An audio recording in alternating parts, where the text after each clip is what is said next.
The money is on the way momentarily. Well, sometime this hour, folks. Welcome, 6:01 at the MJ Morning Show, and it's on like Donkey Kong. Does anyone say that anymore? Does that really date me? Does that date? Does anyone? Do your kids say it's on like Donkey Kong? I mean, your kids know what Donkey Kong is, right? You know what? No, they don't. Really? They know what Super Mario is. Mario Kart and all that stuff. Yeah. They don't know about the old Donkey Kong game where he was like, It's on like Donkey Kong. Yeah, we're going to blow out another $1,000 this hour, and every hour today, it's the ATMJ getting ready to fire up and blow out $1,000. So someone's going to win this hour. Just keep listening. We'll tell you when to call in. Just know the last winner we had yesterday in the 9 o'clock hour, and then every hour today, 6, 7, 8, 9 o'clock hours, chance to win $1,000. Oh, speaking of money, this just boom, ka-ping, it just popped into my head. What's up with your little money haul, Fester? Which one? Wait a sec. Are there multiple money hauls in Fester's future? I mean, you talking about when I pick up change off the street, and that's netted me like $1.48 so far this year. Come on, stop playing with Which me. one? I don't know. All right, hold on. If I say, what's up with your impending money haul, nothing pops into mind? Nothing? Zero? Zilch? Bubkas? Impending? Are you referring to my wife's injury lawsuit? No. Oh, that's... Oh, I don't know. I really don't know where you're going. Well, we don't know where that's going either. I don't know. What do you mean? Of course, Fester's... You talking about this fine place of employment? No. That actually pays me in loose change, which is helpful for when I pick loose change up off the floor because half of it I drop. Feels like it. Yeah. All right. So, no, but, we'll see what happens with your wife's impending lawsuit because Allison, Fester's wife, was rear-ended by an Uber. The original damage estimate from the auto body place was $4,000, and once they got inside and pulled the bumper off and started dealing with everything, now it's up to what, almost $7,000? Yeah, just shy of that. Yeah, just shy of $7,000 for the damage, and of course her neck was all jammed up as some Uber driver just bashed right into Allison. I mean, just boom, boom. Dude, I'm talking about the mat money. What's going on with the mat money? Hello? Oh, his name's not Matt. It's Mac. Oh, Mac. Yeah. Oh, I'm sorry. Let's talk about your parents' fortune first. I'm getting zero. I'll talk about that all day long. Yeah, great. Yeah, I think my brother's getting everything. I'm getting written out. Yeah. I don't think I'm getting anything from my parents. I think I'm doomed in that department. Yeah. No, you don't talk about Mac. No, I don't. Same way you don't talk about aspects of your life.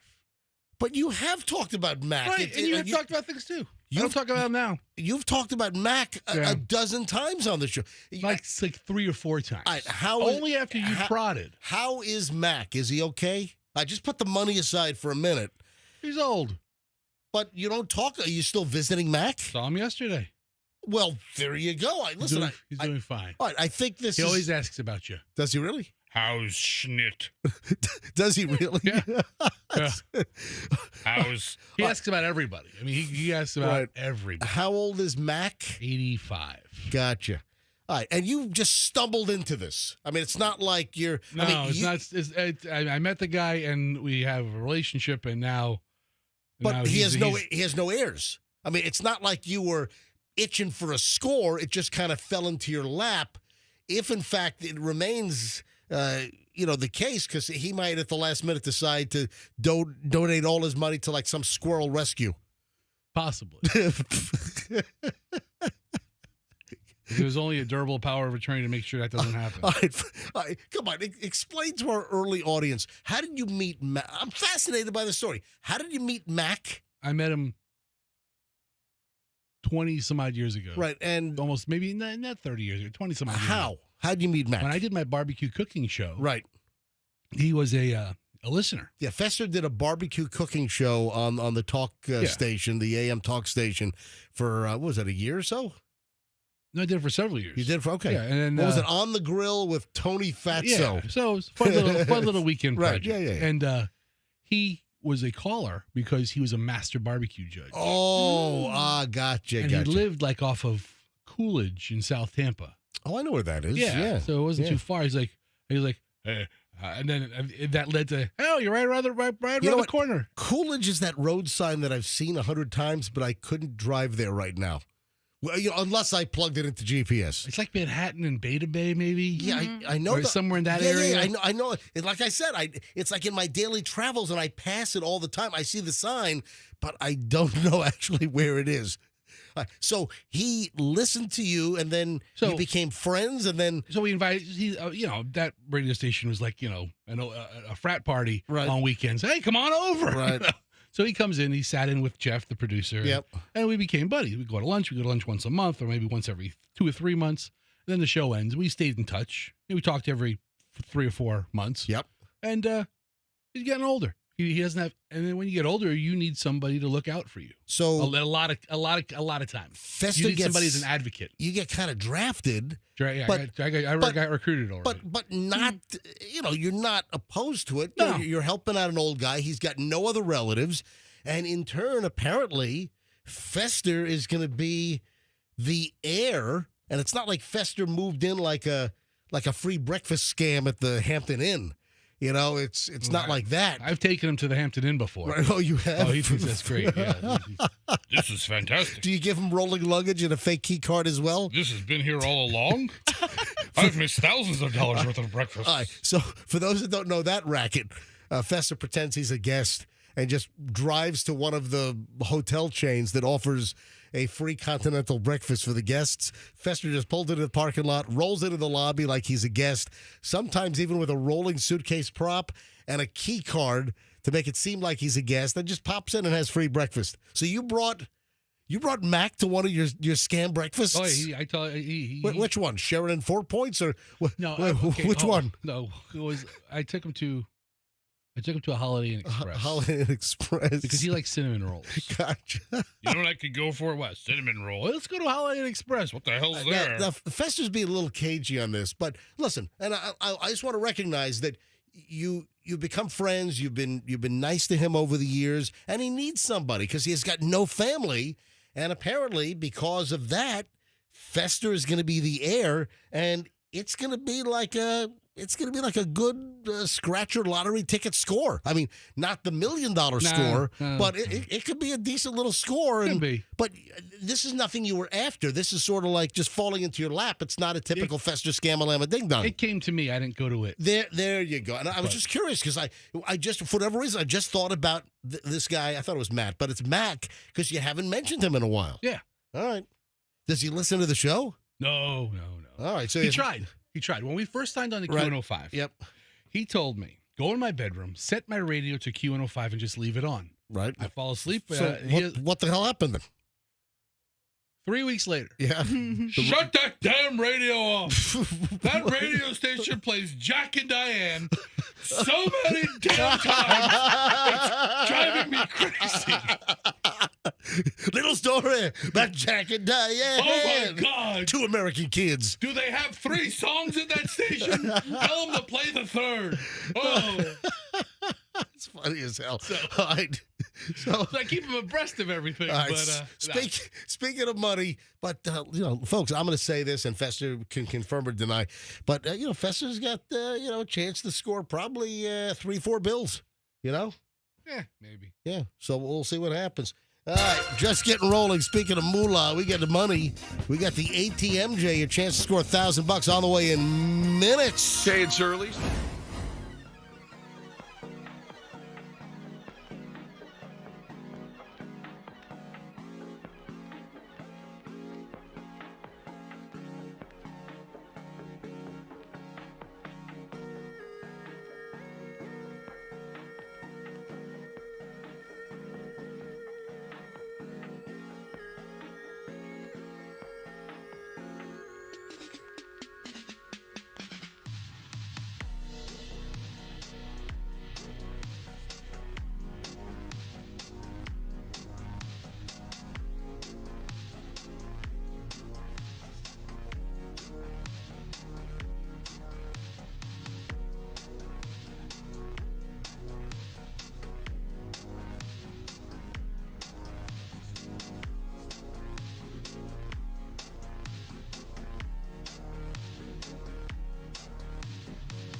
Typically, I'll play the one and only song here. Today, I decided not to, even though I'm running kind of on time. What do you think? Should I eliminate the one and only song we play? We play one song at like 6:16 every day. What's the song? What? What's the song? I mean, if it's Jack and Diane, then no, let's skip. The song that is scheduled is... Hey, I didn't know you could still eat yoga mat in the United States. I did. I thought this was like done and over. I thought it was 86th. What is it? Is it to make it soft? By the way, that's not a James Comey joke. All right, so I thought that the yoga. Do you know what I'm talking about? With just that little clue, do you know what I'm talking about? Yeah, I remember seeing a story that in yoga mats is some kind of gelatin or something that's also found in food products. Well, it'd be a chemical. Okay, I don't know. Yeah. Do you remember any additional detail regarding the yoga mat chemical?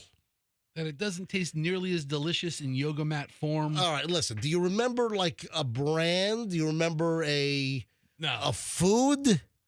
Michelle, do you remember what food was tied to a chemical found in like the spongy yoga mat, right? Isn't that that's the mat? When you see the women walking around with rolled up, it looks like they're voyagers and they have maps rolled up. Yes. But Where are you seeing these women?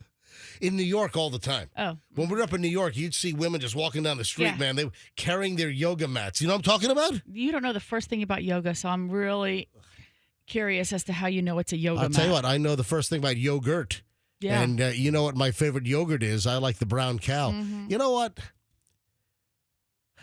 What is Publix's deal? Why will Publix not carry brown cow yogurt?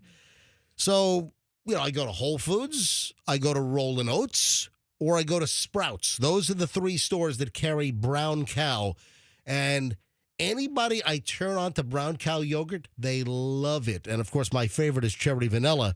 And clearly, my love for brown cow cherry vanilla has permeated the market because when I go to any of the three stores, that's the one that is either completely sold out or the least amount of cherry vanillas are in the rack of the various flavors that they carry. What's the What's the yogurt buyer's deal? What is the public's problem with brown cow? Why won't they carry brown cow yogurt? Not enough space on the shelf. Okay. I mean, they carry some brands that I've never heard of, Mhm. you know, and I can't imagine they sell a ton of. Yeah, and brown cow is a phenomenal product, and I don't know whether Publix wants some exorbitant Stocking fee? Well, or it's not a stocking fee. space fee? It's a shelf fee or a. There's a name for it. It's a what do they call it? There's a name for that. Okay. And then a lot of times, like the supermarket chains, when they put a new product in, you got to pay for the shelf fee, and then you got to provide like 14 tractor trailer loads for free. I mean, just kind of crazy stuff. But for whatever reason, Publix won't carry brown cow. If anyone knows the Publix where's my megaphone? Hang on. This is unnecessary. No, it is. It's very No, necessary. Publix is actually going to carry less of your products. Oh man, my battery's dead. That's what you get. I left it on. Son of a my megaphone's dead. You left it on. Operator error. What a moron. Oh my! What's in the box? My megaphone's dead. So where the hell was I? I was thinking about brown cow yogurt and why there's so few for you because you talk about them so often. It's on you, dude. You should have said blueberry's your favorite. Nobody would have known. Yeah, no, but listen, I'm honest. The cherry vanilla's the best. Actually, there were a bunch. I bought 16 of them at Whole Foods last weekend. You got any peach? They do make peach. Oh. But, locally, they have a whole bunch of flavors, but locally they're not a ton of stores that carry like every single flavor. I think Sprouts has the most variety of the various flavors of brown cow. But So yogurt and yoga. yeah, let me get back over to the yoga mat deal. Wasn't it something spongy like bubble gum or something soft like a yoga mat? Well, Bread. Bread. Was it bread? Was it bread? yeah, no, yes. Okay. It was bread and come on, it was What, bread byproducts? Pizza dough? Jared. Pop-Tarts. Oh, Subway? Yes. Okay. Yeah. I don't know. Yeah, it was Subway. Remember the whole story that Subway's the only place that has bread with yoga mat in no, it? it was one of the. It was a chemical in yoga mat. Okay. Was in the Subway bread, and then Subway. It was a bad PR deal, and then Subway had to take the chemical out of their bread because the stories were, hey, Subway bread contains the same chemical in yoga mats. Anyway, I thought that the chemical was done away with in food, but I was wrong because yesterday I stumbled across this. FDA may ban yoga mat bread ingredient. That's already illegal in Europe. You're telling me that the whole Subway yoga mat chemical in their bread, that thing was 10 freaking years ago. Look that up for me. How long ago was that? It had to be 10 years ago. Had to be like 2015 or something. 2015, 2016. It's been a while ago, but they still allow the chemical? The FDA is looking to crack down on the chemical that could be in something you're eating right now. Yeah, the FDA announced this week that they're reviewing the food additives, including azodicarbonamide. Sounds delicious. It's azodicarbonamide, ADA, the so-called yoga mat chemical, because it's not good for you, and it's in some breads and baked goods. It's in a lot of products. Yeah, though. do you have a list of what? See if we can find a list on what this ADA is in, this azodicarbonamide or whatever, used in bread. The ban would bring our country on par with countries like China, India, Australia, and countries in the EU, the European Union. They already banned the chemical. You're telling me China bans this and we allow this ADA chemical, the yoga mat chemical, in food still? What the? Did you find a list, Michelle? I found some Sara Lee bread products. Oh my God, Sara Lee! Wholesome. What? Martin's famous potato rolls and bread. Son of a bitch! It's in a lot of dough products. Oh, okay. I mean, yeah, you're gonna have to temper your. Get me Martin on the phone. I think he has it too. Nature's Own. What? No, Michelle just said it. What? What do you mean get him on the phone too? What? Get who on the phone? She said Sara Lee. No, she said Martin's. Oh, okay. I didn't hear you. You were too busy screaming. Oh! Yeah. So Martin's potato rolls? Yes. What else? Wonder Bread. Oh, well. Sunbeam bread. I'm not shocked. I think there's probably diesel fuel in Wonder Bread, but that's... what else? And then the fast food, like you suggested, Subway, Yeah. McDonald's burger buns, no, but- Wendy's buns, Burger King buns, Arby's buns. Also, why... Wait a minute. They took the chemical out of Subway.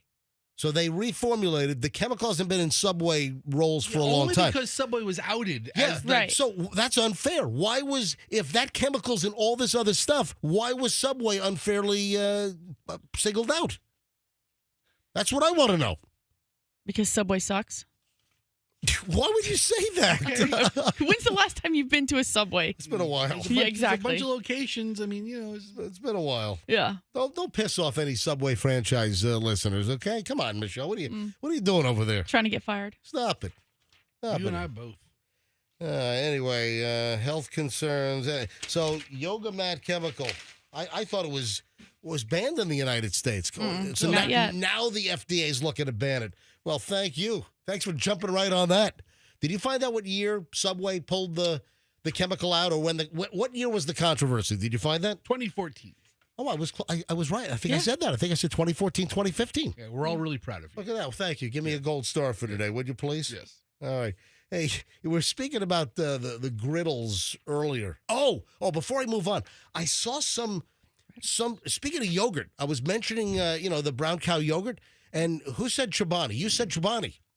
There's a Chobani story out. Is there? Yeah, go to Google, go to the Googles, and just type in Chobani. What is it? Chobani. Chobani yogurt. Type in Chobani yogurt. Hurry up.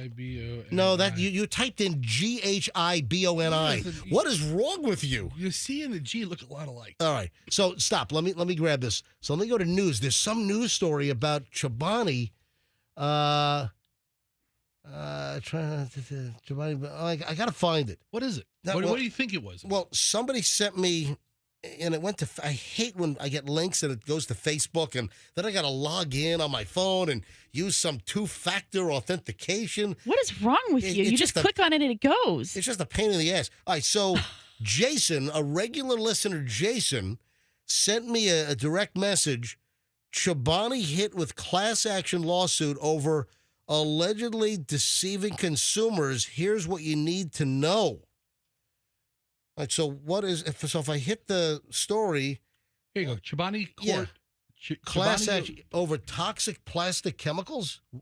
Yeah, go click Yeah, on this that. is from like a month ago. No, this says a week ago. This says May 12th. Yeah, this person's late to the game. Yeah. Chobani yogurt class action filed. Scroll up. Let me see the story. A new class action lawsuit against Chobani Mm-hmm. failed to disclose that its yogurt products contain plastic chemicals known as the phthalates. Mm-hmm. It looks like it's spelled phthalates, but it's pronounced just phthalates because it's spelled PHTHALATES. Yeah. Was it a silent PH? Try to pronounce that, Fester. Phthalates. Exactly. Phthalates. Yeah. All right, so there's some kind of class action here. Yeah. Let's see. Read full article. I don't want the Smart News app. I don't have the anyway. So this is some hot yogurt talk this morning. Hey, listen, Yeah. yoga and yogurt. We got the whole shebang here. Two things I'm not interested in at all. Oh, yeah, shut up. I mean, I'm not interested in yogurt. So we were mentioning grills earlier today, and I wonder what the hell this lady burned up. So this woman bought a brand new. Have you heard of Blackstone griddle? Have you not? I have not. Okay, All then right. you are the outlier here. Yeah, Blackstone griddle. Is that? It's like Is it a pop? It's like a green egg kind of thing, or It's okay. No, Oh. it's a griddle that is for home use. Like you ever go to like a Philly cheesesteak place? They make the cheesesteak on the griddle. yeah, Uh-huh. yeah. Yeah. Oh, it's a flat top. Yeah, it's a flat Yes. top. So So it's it's for home you're- use. It's both. It's a griddle and a grill. I used our flat top because on our range we have a griddle in the middle. It's a good spot. Got a griddle in the middle. Got a griddle in the middle. That's a whole different story. Got to talk about the cheeseburger incident a little later on, maybe 7 o'clock here on the MJ Morning Show. All right, so I don't know about the Blackstone griddle, but apparently it's a very popular flat-top griddle deal that people buy. A store called, what is it called? It's called the Home Depot? Depot? The Home Depot? Yes. Right? I think they carry like the full line. The whole full line. And with Memorial Day coming up, you can bundle and save This big. Memorial Day weekend at the Home Depot, take a look at Blackstone grills. But make sure you check and see what's inside before you light it up. All right, so that's the tip here. This woman buys a Blackstone griddle, and it has I guess it has a top. It has a cover. Lady fires up the griddle and didn't look what's inside, and apparently there might have been a bird nest and a family inside. And yeah. You got to watch that, man. And suddenly green smoke came out, and whatever it was incinerated. Okay. And Michelle, don't take your headphones off. Michelle took her headphones off, and she's plugging. Andrew, can you grab Michelle's camera, please? Michelle's now plugging her ears. Oh, boy. Anyway, Samantha put up a social media video about her Blackstone griddle spewing out thick gray smoke. And then she captioned the video with just a friendly reminder to check your grills before you light them up for the season. That makes good sense. That's a good so tip. Apparently she fired up her grill, did not look inside, and something was burnt to a crisp. Hey, here's a picture of one. It looks like a barbecue grill type lid, but when you open it up, it's flat. She thinks that something might have nested inside, then she fires. That's terrible. That's awful. That's terrible. Unless they were cooking. Terrible. What if they were cooking eggs and chicken? Or eggs and bird? Yeah. It's already there. Eggs and cardinal. Oh, it's awful. So Samantha wants you to know that when you fire up your griddle or your barbecue, just lift the lid and just make sure a squirrel family hasn't, turned it into their den. Just give it a little look. Or nest, whatever the hell. All right, Michelle, it's over. You can unplug. All done. All done with all done with griddle talk. Okay, we're not doing that stuff anymore. I'm sorry. That's not entertaining anybody. I'm sorry. But it's a public service. Okay, no. Samantha wants people to check under their griddle lid and their barbecue lid before you fire it up. This is going in the public service file for the quarter. Public service. Somebody contact Roxanne and have her put it into the public. All right. 6:33 at the MJ Morning Show. All right. When we get back, it's early morons in the news. And $1,000. The first $1,000 of the day. We'll give it away in minutes here on the MJ Morning Show on Q105, 104.7 FM. Hey, we're in a world where these corporate big box stores are everywhere, and it is so refreshing. I mean, a breath of fresh air to have a place like IDC, International Diamond Center. IDC is a diamond powerhouse in the industry. We're talking nationwide, worldwide. They know who IDC is. They have the biggest selection you're going to see anywhere. The most diamonds, it's so impressive. Other stores and dealers, they get diamonds from IDC. That's how plugged in. Keith, the owner and the whole team, they have such international connections for diamonds as they buy direct that go back decades and decades. IDC has everything you need. The selection will blow you away. They don't have commission salespeople. So as we get into engagement season, wedding season, maybe it's diamond upgrade time, you want IDC. And for any jewelry, necklaces, earrings, pendants, bracelets, they have all the top designers for wedding ring settings, for the designs. They have the big names because the big names want to work with IDC. International Diamond Center, everything jewelry. This is the place and it's such a refreshing operation, and they treat you well. It's International Diamond Center, Tampa, Clearwater, Lakeland, and Sarasota, and tell them MJ sent you. By now, you know that Banko is my garage door company. Just had Banko out. They just did a whole refresher for me because my house is going to be 20 years old this summer. And on my garage doors, you have that weather stripping outside, and it was just getting kind of cracked. And Banko came out and replaced it all. It's good as new. I had another set of, the tension cables that run alongside the door that just needed to be replaced. They did that as well. If you need any maintenance, any service, if your spring breaks, that's the number one service call is a broken spring. You want Banko. Why? Because they're honest. They're not going to jam you up. There's a big local company, and I've heard the stories. They'll jam you up. I had a neighbor that had a nightmare with a different garage door company. You want Banko, folks. You want to bank on Banko, and if you mention me, MJ, they'll give you 10% off. 10% off when you mention the MJ Morning Show to Banko. If you need a new garage door, you want a new opener, you want one of those top-of-the-line LiftMasters, BankoDoors.com, BankoDoors.com. Mention me, MJ, get 10% off. The early morons of the news next, plus your chance at the $1,000 first up today. Next.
In the news, one of my favorite features, one of my favorite things to do on the MJ Morning Show on a daily basis.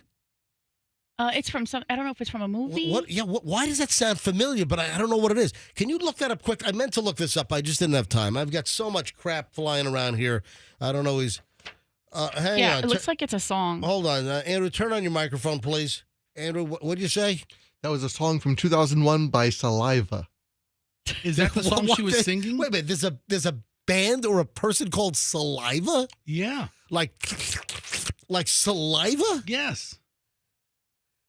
Do we have the song, Can Andrew? we play it? Can you preview it and see if you can play the song? Do we know the song and just can't play? Is it a one-hit wonder? It looks like a rock band. Andrew's gonna go ahead and preview the song to see if the lyrics are clean and get ready to play, I guess, a sample, maybe a hook from inside the producer's booth. So this was featured in one of the Fast and the Furious movies. Oh, see, I think I saw Fast and Furious 1, and I just had no interest. I had no interest in even finishing the one that I watched, which I think was the first one ever. Well, Now they're on what? Fast and Furious, like 30? Fast and Furious, the new guys, How High, Cradle 2, The Grave, and Talladega Nights all featured this Click, click, boom. It sounds familiar. I didn't know it was part of a bigger song. Maybe when I hear it, I'll recognize it. But A Woman in Hudson, this is a couple of days old, but it just didn't get a whole lot of play. And you'd figure a story like this would be like kind of a national story. I don't think it went national. So in beautiful downtown Hudson, a woman has been charged with murder, shot her husband while singing the song Click, Click, Boom. This is according to the police report, the arrest affidavit. Dusty Southwell, of course her name is Dusty, called 911 on the 14th of May and told the 911 operator that her husband was dead. She also said she pulled the trigger and that the gun she used was still in the house and it was in the bedroom inside the nightstand. So gave like the deputies all they needed to know when the Pasco County deputies arrived, the Pasco Sheriff's Office. So they show up and they find Dusty in the house. Then they locate the gun and they discovered her husband, Joshua Southwell, deceased in the shower in the master bath. Holy crap. And apparently she was singing Click, Click, Boom. According to Channel 8, during an interview with Dusty, she stated that her husband of 10 years was in the shower and she grabbed the handgun and began singing Click, Click, Boom, which is a song she sings with her husband. She told deputies her husband turned the shower off and was in the process of drying himself with a towel when she pointed the gun, which she thought was unloaded, and pulled the trigger, hitting him. Oh, no. My God, this is awful. So is she just playing to the music with the click, click, boom, and pulls the trigger and kills him? Based on the known facts and circumstances, Dusty Southwell intentionally fired the handgun in the direction of her husband without a premeditated design, which was an act imminently dangerous and evincing a depraved mind regardless of human life, which resulted in the death of her husband, according to the arrest affidavit. Sounds like a legal scholar wrote that. Dusty was unable to tell deputies why she took possession of the firearm. She repeatedly denied being involved in an argument or physical altercation. She was arrested last Thursday and charged with murder, homicide, not premeditated. Were they drunk or something and just kind of partying and dancing and getting a Holy little too crazy? crap. That's what it sounds like. Thinking guns are, kind of cool and sexy and... This is nuts. Well, all right, so Andrew, you've got some sample music on where? All right, Andrew says on my cue. So as soon as I point to Andrew and say like go, Andrew is going to play a little bit of click, click, boom. Andrew, 3, 2. This was in Talladega Nights? I mean, this is a kind of song you'd have over like a racing montage. Oh, yeah, Yeah. That's right. With Yeah. with the cars going around the track or something. Yeah, I don't think... Wow. Michelle, is that not nuts? That is, I don't, like Fester said, they just hanging out, partying, dancing around, and thought having the guns around was, cool and sexy and fun. No, Click, click, boom! Wow. They are if they're not loaded. I mean, and they just have a gun lying around loaded. But that's gun handling rule number 1. Never point Yes. it at anybody. Yeah. Hello. Yeah. I mean, Yeah. I mean, I have we have loaded guns lying around. I mean, No, we don't. Lying around? No. No, we don't hold have on. them lying All right, around. They're in lock boxes. Yeah, I have loaded Yes. guns All that right. are accessible But, okay, to me they're- quickly. Exactly. Yeah, I can get into the lockbox in 1.5 seconds, but That was absolutely my rule with kids in the house. when the kids were growing up, everything was in a lockbox. They, my kids didn't even see any of my guns until they were like, I think, 19. Yeah. I mean, and then Julian thought you seriously. were a militia. She's like, Dad, what the hell is this? Oh, man. Hey, You put you on a watch list. Hey, you know those party buses? Yeah. They're almost like rental car shuttle buses at the airport. You know what I'm talking about? Except they have like a pole in the middle. Yeah. Anyway, so I just found this funny. I don't know why. Out of Nashville, Tennessee, a shirtless, shoeless man steals a party bus and starts ramming parked cars with it. What? Yeah. Shouldn't the party bus be attended? What happened? Where was the driver of the party bus?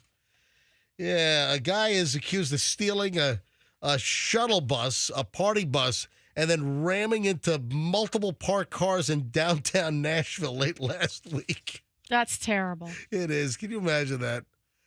Yeah. No. Have you ever been on a party bus? That's terrible. So the Nashville police got a report that a Nashville dive bar shuttle bus was parked outside Batter's Box Bar and Grill, and I guess it was just left out front running. Here it is. There's video. Yeah. There's surveillance video. So it looks like it's a car rental. It looks like it should say National Rent-A-Car on the side of it or something. And it just says Nashville Party Bus. And it was left running outside. The guy just jumps in and then starts ramming cars with the. He's gone. Oh yeah, just took off with the damn thing. And I just thought, just the head.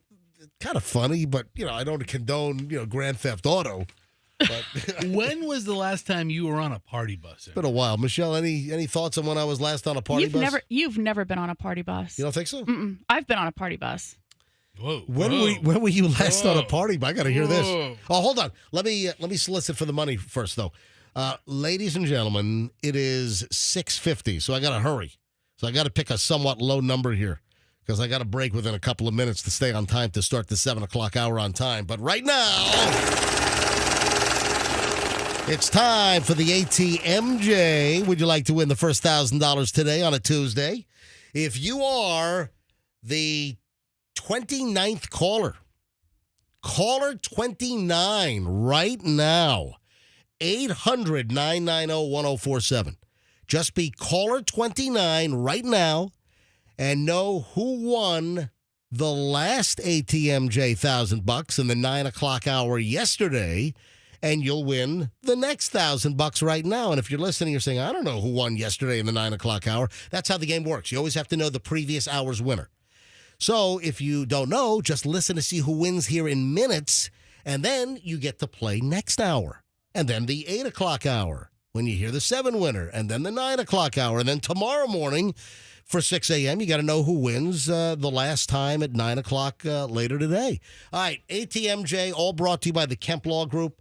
We'll have a winner momentarily. I hear Andrew in the producer's booth. I hear him screaming right away there, so I'll grab it in just a second. Stand by. Florida story. I didn't know we had Del Tacos in Florida. Del Tacos like an L.A. chain. When I was out in L.A. years ago, when I lived out there in the late 80s, early 90s, Del Tacos were all over the place. So we have a Del Taco down in Port Charlotte. Florida guy arrested, got into a fight at Del Taco in Charlotte County in Port Charlotte. They denied him service. Yeah, this is from NBC in Fort Myers. Anthony Izzo, a dude by the name of Anthony Izzo, What are you doing? pulls up to Del Taco, pulls up to the drive-thru, and he was told that they were shut for the night. They were closed. It must have been pretty late. Those taco joints, they open pretty late. Then the employees inside the Del Taco, they start hearing noises, a little banging and popping, right? So they called 911. They thought maybe it was gunshots. Turns out that Mr. Izzo, Anthony Izzo, he was bashing the drive-thru window with a pipe wrench because they told him that there were no tacos for him because it was closing time and the kitchen was closed. He just wanted a couple of soft shell tacos. So he's smashing the window with a pipe wrench. He cracked the window, then drives off. Anyway, they were able to track him down. I guess the surveillance video, they found the car, license plate, and they arrested Izzo, and he was booked into the Charlotte County Jail.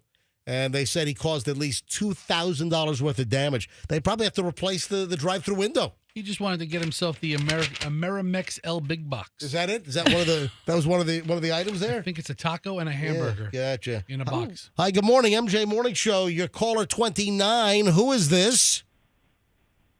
Good morning. This is Debbie, Debbie, where are you calling from, Debbie? Gulfport, Florida. Oh, lovely Gulfport. And Debbie, why are you calling the MJ Morning Show right now?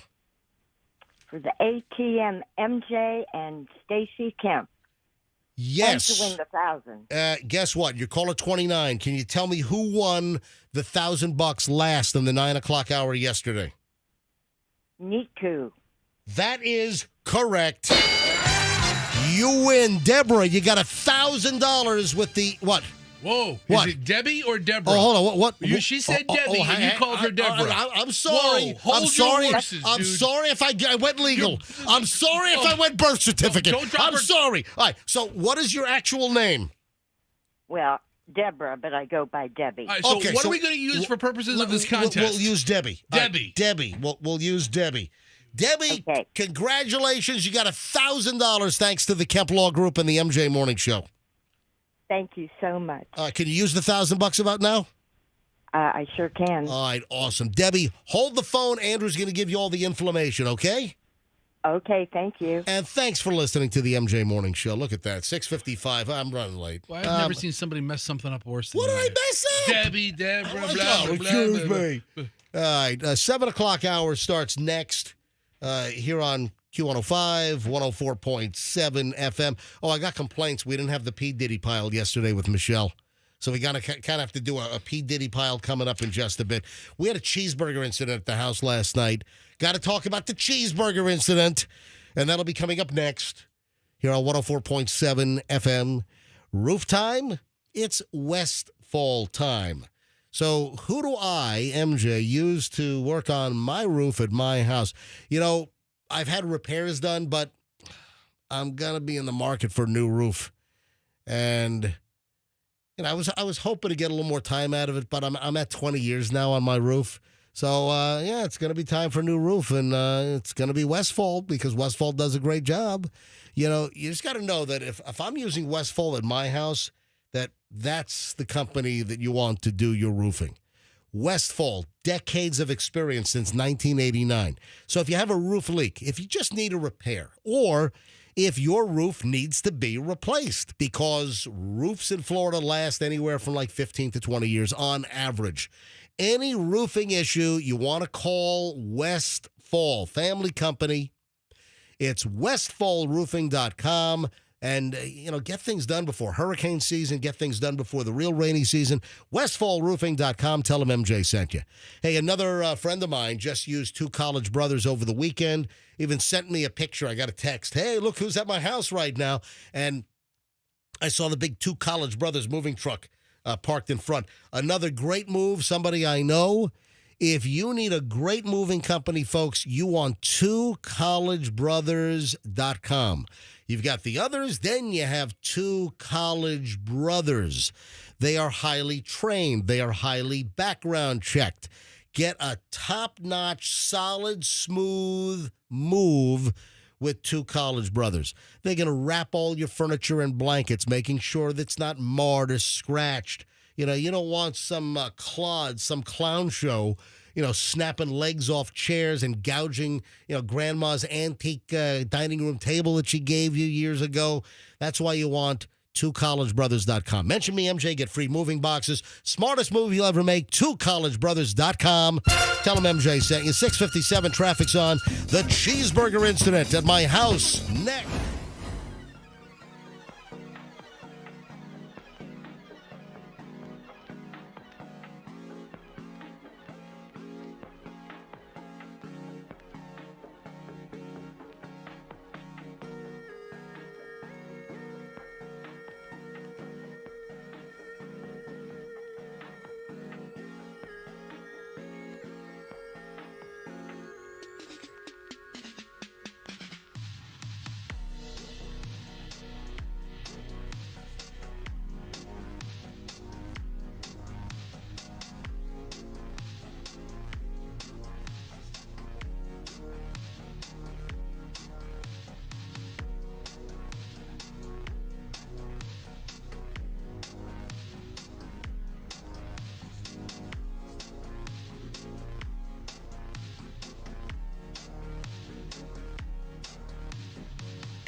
Ladies and gentlemen, the 7 o'clock hour.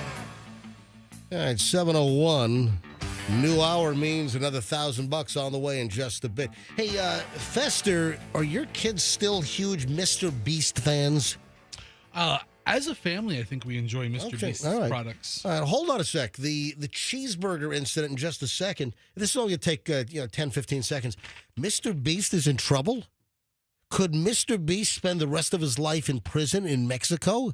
In a dirty Mexican prison? Yeah, he could probably figure his way out of it. You know what? They ought to send him down to that El Salvador prison. Yeah, he could do one of his Mr. Beast bits in that thing. Yeah, how about that? Yeah, the Mexican government is all pissed off at Mr. Beast. I guess he was given some kind of an archaeological permit for the Mayan pyramids. Why are you giving Mr. Beast an archaeological? What is Mr. Beast doing that involves archaeology at a Mayan pyramid in Mexico? You do not appreciate the empire that Mr. Beast has created. I guess I don't. He's probably one, as MJ. Yeah. He's probably one of the top 5 most influential people in media in the country. I'm number 6. Yes, but it's a big gap between 5 and 6. All right. It's a real drop off after 5. I mean, he is as big as they are. Right. The Mexican government is suing Mr. Beast because he violated the terms of some archaeological permit for the Mayan pyramids that they gave him. I guess he was trying to promote his snack brand, Mr. Beast. I know I've seen the Mr. Beast chocolate bar because I saw a kid have a meltdown at Target. I'm in Target looking for something. I'm in the food section at Target, and some kid, I don't know, like 9 years old, sees a Mr. Beast chocolate bar on an end cap and says, "Mommy, I want this," and grabs it. Mom says, "Nope." And the kid has a full-blown tantrum on the floor at Target because he wanted a Mr. Beast chocolate bar. Yep. The guy has his own chocolate bar line. Yeah, anyway, so Mr. Beast. Are they suing him? Oh, they're suing. Who else would they be suing? I don't know. They're suing his company? No, Or they're suing Mr. Beast Okay. Well, good luck, Mexico. for profiting from the heritage that belongs to all Mexicans, apparently. At the end of some video that he shot called "I Explored 2,000-Year-Old Ancient Temples," which was viewed almost 65 million times in just a week. Yeah, you do not understand the reach of Mr. Beast. Oh, my God.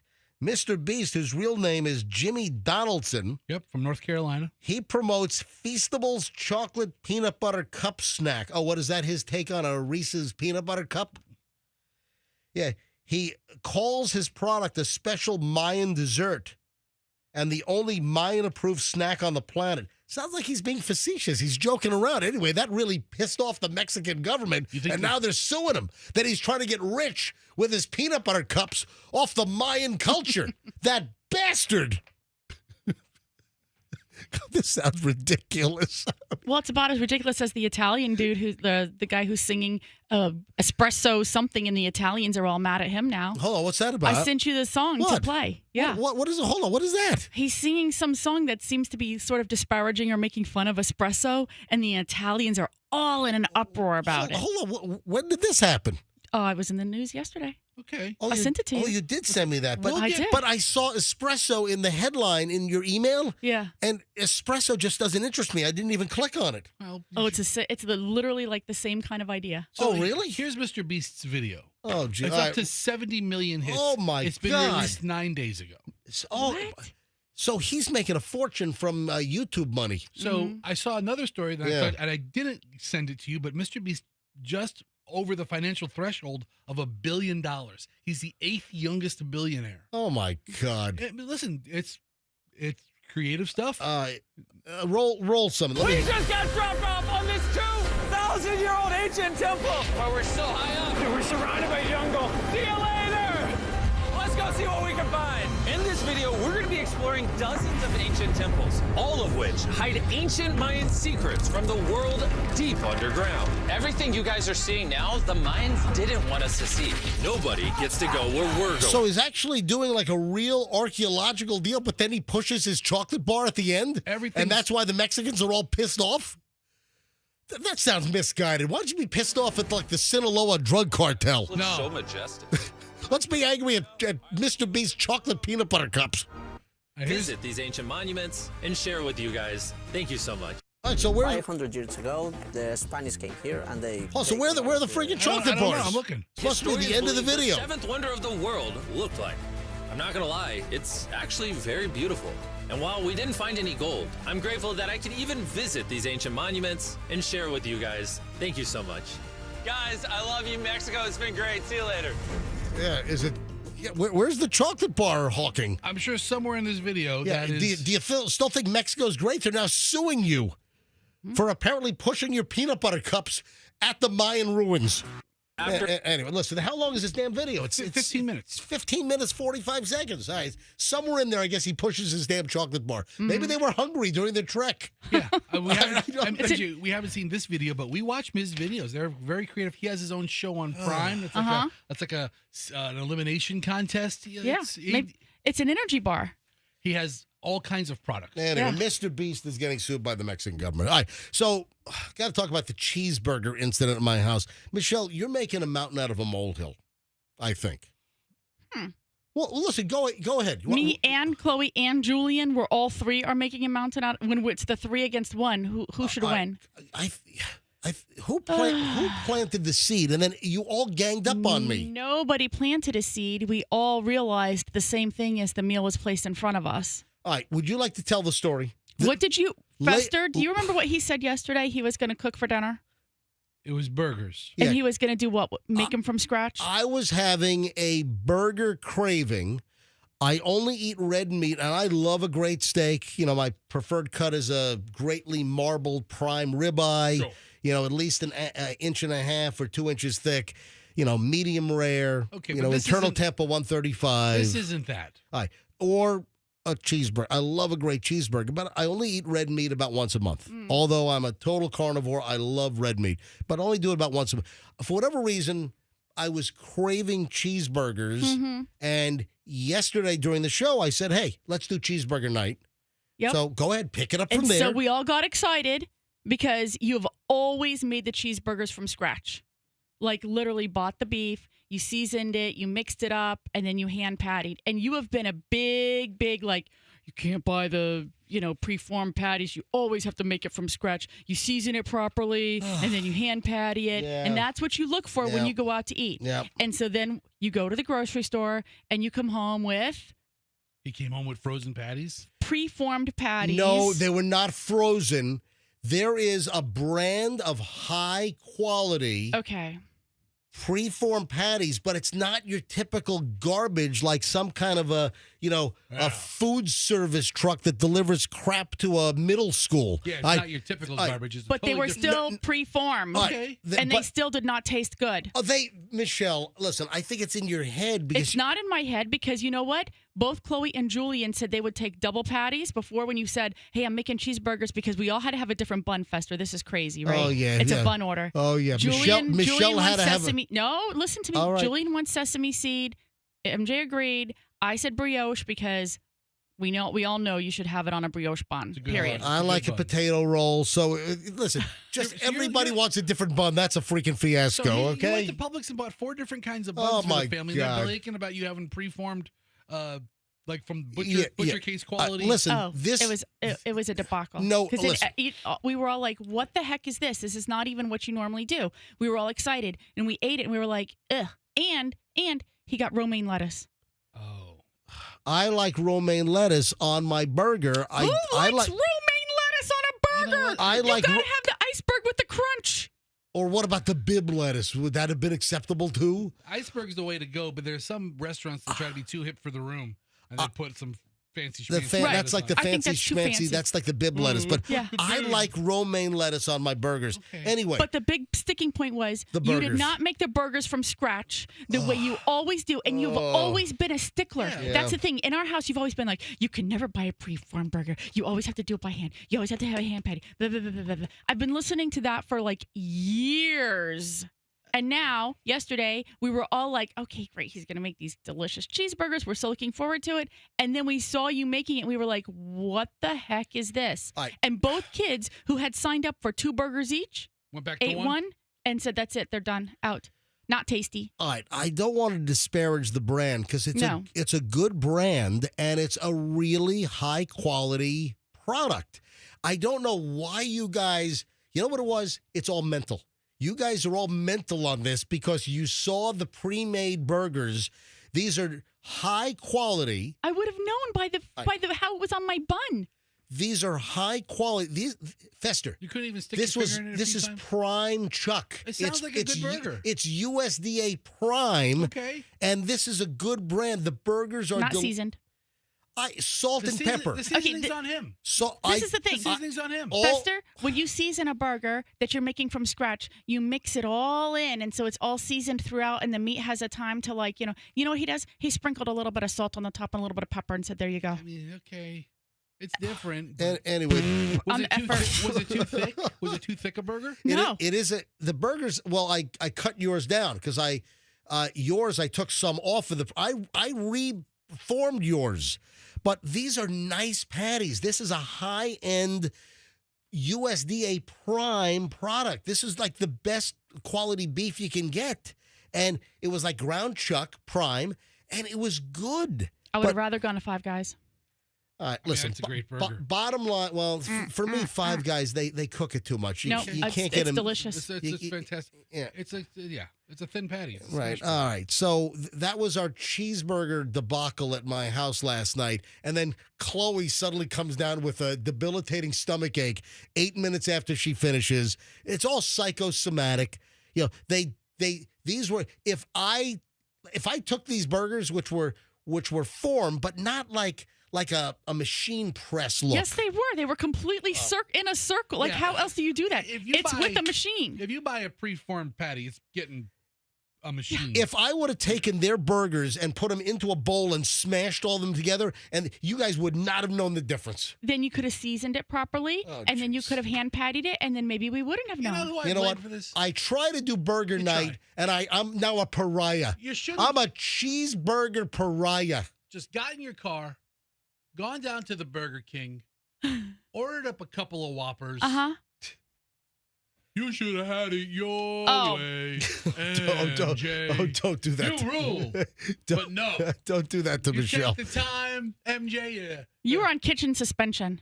We don't want you to cook anything. MJ's on kitchen suspension. Yes. He rules. Nothing. He rules. Nothing is right. Both kids, Fester, both kids said no thank you. Julian didn't have seconds. He sucks.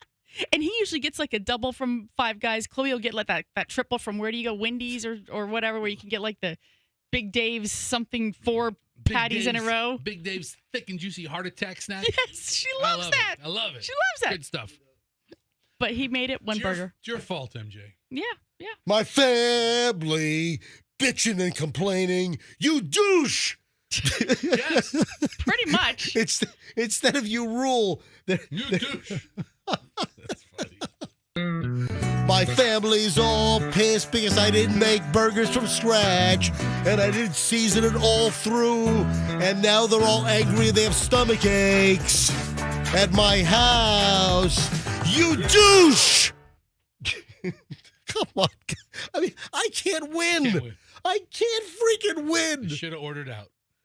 If you would have Uber eated it, right? I know you're against that, and I'm not for it either. But Chloe would have come at it for skin excited. Fester, do you know the brand of burger? It's a really high quality beef. It's fantastic. I've seen several. I don't buy. My premium family burgers. saw them in the package and then suddenly got it in their mind that they weren't going to be good. No, but I've had them before, and I told you they weren't good.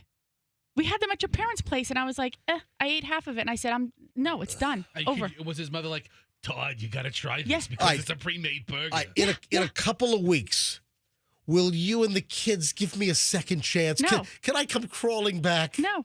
Oh, I can't do it. I can't. Come on. Why would I ever trust you again to make a cheeseburger for me? Because I made them before and you love them. All right, so let me go back to buying just regular 80-20, and I'll form See, this my... is what you said yesterday on the air. You were like, you got to buy the 80-20 or the 70-30, blah, blah, blah. But then and you were describing exactly how you were going to make it, which is exactly how you've always done it. But this is typical you. Then something happened. You got to the grocery store. You changed your mind. You bought these preformed things, and you bought the romaine. And we were all like, what the heck is going on with these burgers? They're nothing like what you've ever provided for us before. Can I get some support? Can I get some listener help here? Folks, can you please come to my defense? It's like in a restaurant when you know you're going to get a certain product and then they put something else in front of you. All right, or hold on, or maybe listeners want to attack me further. All right, would you like to come? Or feel free to attack me. I don't care. Would you like to come to my defense or attack me? 800-990-1047. It's the great cheeseburger incident at the Schnitt House last night. 800-990-1047. 800-990-1047. Would you like to comment? Would you like to question? Would you like to support me? Are you Team MJ or Team Michelle, Chloe, and Julian on this? I'm just amazed I didn't see an Instagram video about it last night. Oh, God. I was so out of sorts. I was, I just felt dejected. I'm making dinner for the family, and I feel like I'm a serial killer all of a sudden. It's No, like a serial killer would have served it's fresh like meat. it's like I'm a drug dealer, like I'm dealing drugs to fourth graders all of a sudden. Oh my! All right, let me go to phones on this. Let's go to line 1. Hi, good morning. Is this Robert and Wesley Chapel? It sure is. All right, Robert, go ahead. I'm with your wife on this one. See? I make all my stuff scratch. I pat it. I season it and everything. Yeah. And when my wife goes to the store, she buys a pre-made, and I'm like, oh no, you can't buy the pre-made. But this brand is a high quality pre-made. It is USDA prime. It's not cheap. 4 burgers were like $14. All right, Nothing so better than homemade. Robert, thank you very much. Thanks for your help here. All right, Evan in Boynton Beach. Evan on the other side of the state. You're on the MJ Morning Show in Broward. Go ahead. I'm sorry, Boynton Beach is Palm Beach County. Go ahead. Hey, good morning. Hey, MJ, I listen to you every morning. I love your show, but I have to admit I agree with Michelle. Oh, God. I'm Italian. I'm an excellent cook, and when you cheapy out, you notice that your tongue, like your nose, can recognize thousands of flavors. So when you slight on the ingredients, it's not psychosomatic, it's actually science. Your tongue is going to recognize the difference in flavor immediately. So shame on you. Thanks, Evan. I'm getting barbecued over here. Yeah, so All we right. served your burgers last night. Anonymous in Largo. Yes, Anonymous. Yeah, I'm kind of with Michelle too because Right. I mean, even with the Whopper, they just shrank the size of it, and I hadn't had a Whopper in many years. I'm finally starting to go back only because they're doing a half-price sale on Wednesdays. Oh, Ooh, so, that's good to know. Yeah, you got to give good quality, or people aren't going to come back to you. All right, thank you, John in Clearwater. Yes, John. There's no Team MJ here. John, go ahead. I'm pro MJ. What? I'm pro MJ. Okay. Definitely pro MJ. Yeah, you know what? It's like there's never really a bad burger. It's like pizza. Even if it's bad. No. There are bad burgers, and there is awful pizza out there. Most pizza sucks. Yeah, no, but MJ, I have to say, if you're going to provide a nice meal, at least they should appreciate it. And please don't crawl back. Let them make them all damn burgers going forward. All right, don't crawl back. Let them make their own damn burgers. That's right. Bob and Waimama. Bob, MJ Morning Show. You're up. Hi. Oh, my God. I'm on MJ. I'm with you, John. I agree 100%.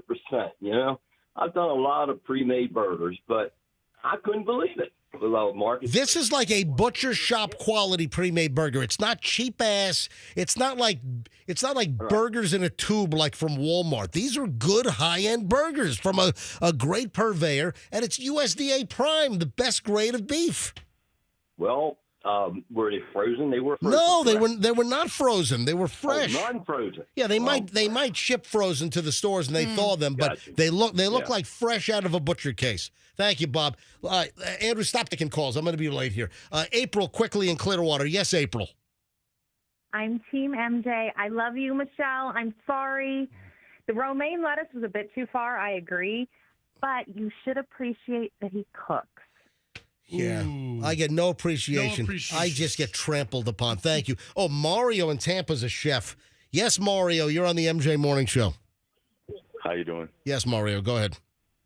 All right, so the difference between a frozen burger and a cooked burger is the burger that you cook is always going to be fresh. So the one that you make from scratch, the seasoning won't rub off, and the seasoning that is frozen will rub off, so it won't stick the same. All right, but this was a high quality. I don't want to mention the brand because I think that it's very good, and I don't want to disparage the brand because I think they do a very nice job. All right, Mario, thanks for the call. All right, last one, Emory in Tampa. Go ahead. Hey, MJ. Hey, I've tried all the high-end, the fresh burgers from Publix that are, pre-made from Yep. the big companies and stuff, the Prime, like you're talking about. But Yep. I am absolutely 100% with Michelle. You make your own. It's so easy. I usually do, but I saw the Prime Burgers. All right, I won't do it again. Michelle, would you please? Thank you. Would you give me a second chance, please? No. Please. Oh, come on. Please, I'm begging you, take me back. Would you please take me back? I don't want a burger divorce. Please. I don't want a burger divorce. All right, we're gathered here for the divorce proceedings of the Snooze family. All right, 722. Irreconcilable differences over burgers. 723 now at the MJ Morning Show. We got the next $1,000 to give away in a few minutes. It's the ATMJ. We're blowing out 40 grand in cash, $1,000 a time, 40 winners every hour, every day this week. Your chance to win 1,000, and the next grand is on the way in just a bit. And we start an hour and 20 minutes of nonstop MJ coming up. Oh, guy finds a wallet. You're not going to believe what happens next. A guy finds a wallet, tracks down the people because the license is in the wallet, so knows the address to drop off the wallet. You're not going to believe what happens when the guy drops off the wallet. And I want to know if folks disagree or agree with this. And that's coming up next on the MJ Morning Show. Hey,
.30 at the MJ Morning Show. My apologies if you're a stickler on time and a creature of habit. Yes, I'm running a few minutes late, but you get all of the time back on the back end. I don't short you.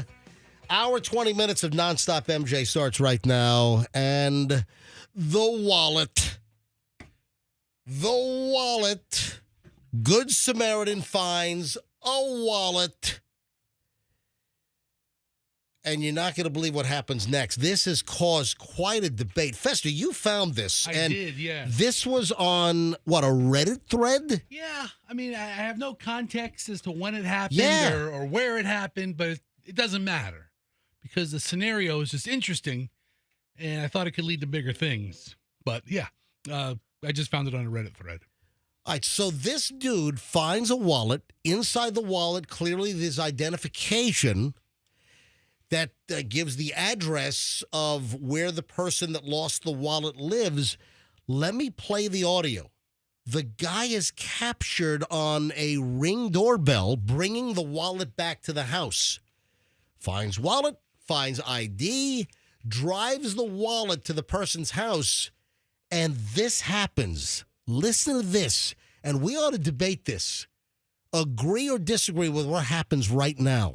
Hey, bro, I think you left your wallet in the Walmart parking lot. I just want to drop it off. I found the address. I just followed it here. But I am going to take a 20 because gas prices are pretty crazy right now. But I'm just going to set it on this little bench right here.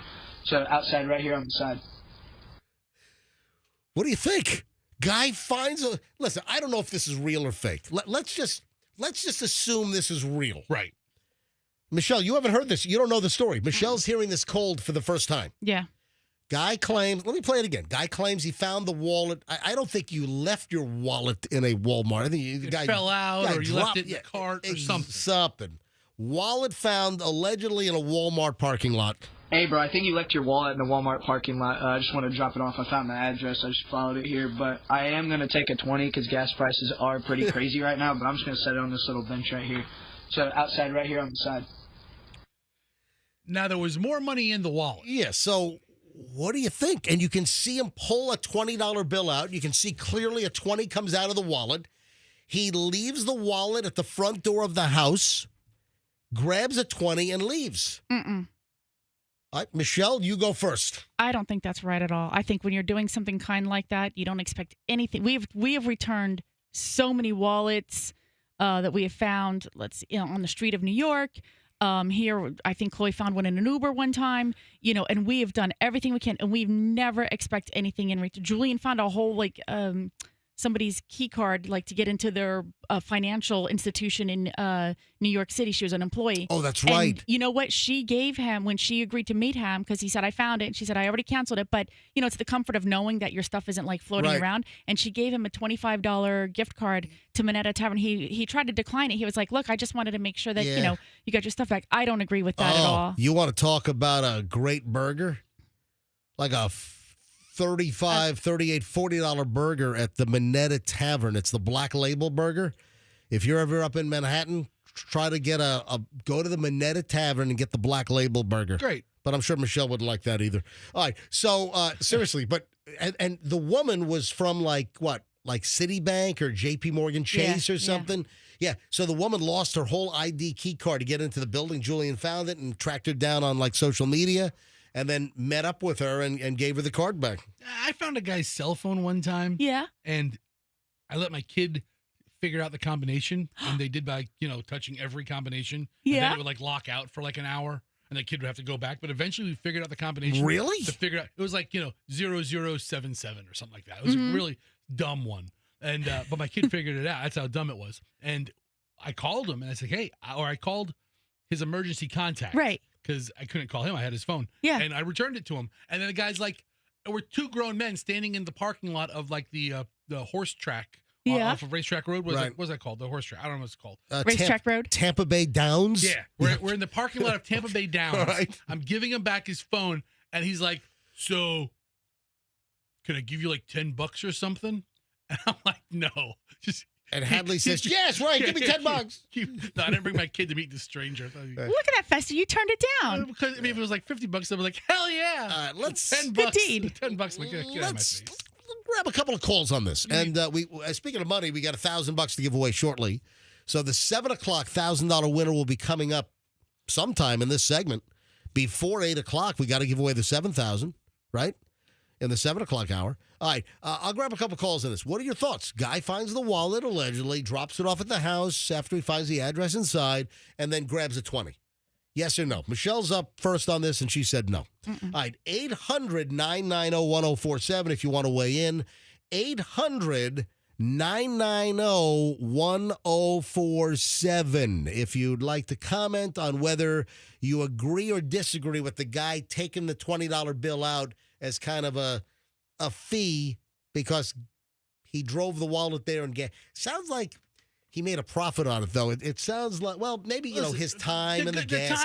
How much is your time worth? I would not take any money. I would just return the whole damn thing. I do agree with Michelle. This guy could have taken all the money and just tossed it in the next garbage can. Scott's in Palmetto. Scott, you're on the MJ Morning Show. What do you think, buddy? Good morning, everybody. Love your show. Thanks.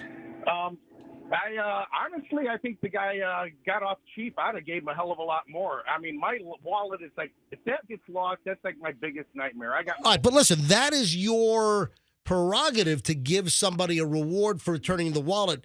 This guy just unilaterally took the money out as like a self-delivered reward. Well, you know what? If you Uber or you give a tip, right? You go DoorDash, you give a tip. Guy dropped off the wallet. Take the $20. All right. Thank you. What were we going to say? Your wallet has your whole life in it? Oh, yeah. Well, I mean, all your credit cards. Imagine if I cancel all of that stuff. Oh, yeah. Hey, Scott, before you hang up, Scott. It's a nightmare. Do you keep your Social Security card in your wallet? Absolutely not. Absolutely. I just want to make sure. Folks, never keep your Social Security card in your wallet. Do not. If you carry it around, do not. You know your Social Security number. All right? You don't need your Social Security card in your wallet. If you have it in there, take it out and put it in a safe place at home. Scott, thank you, buddy. Sounds like a smart guy. Wendy in Floral City. Wendy, you're on the MJ Morning Show. Hi. Yeah, I think it's fine. The guy sounds really young. It probably was all his gas money to bring that wallet over to the house, and it might have had $800 in there, and he could have took it all, So I think it's no big deal. If a kid did that and left my wallet, I'd be happy just to not have to go get my license and all that again. All right. Thanks for the call. Appreciate it. Let me grab Andy in Largo and the MJ Morning Show. You're up. Hi. Yeah, I'm not mad at the guy, but I do think that if he was really hard up for money or for the gas and all that, he should just turn it into the store and said, hey, I found a wallet. I don't trust that either, dude. I got to say, I've seen some sketchy store employees who are like, I don't know. Yeah. All right. Thank you, buddy. Yeah. Let me grab Stacy in Largo. Is this Racy Stacy? Yes, it is. Hi. Hello, Racy Stacy. What do you think about the $20 wallet story? Dude, I have to agree with Michelle. This is so wrong. And Michelle, you look amazing today, by the way. Oh, thank you.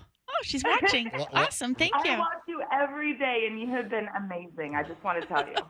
Yeah, people are loving Michelle on the show. She's all right. And guess what? The Beasley's loving Michelle because Michelle's not making a dime on this thing.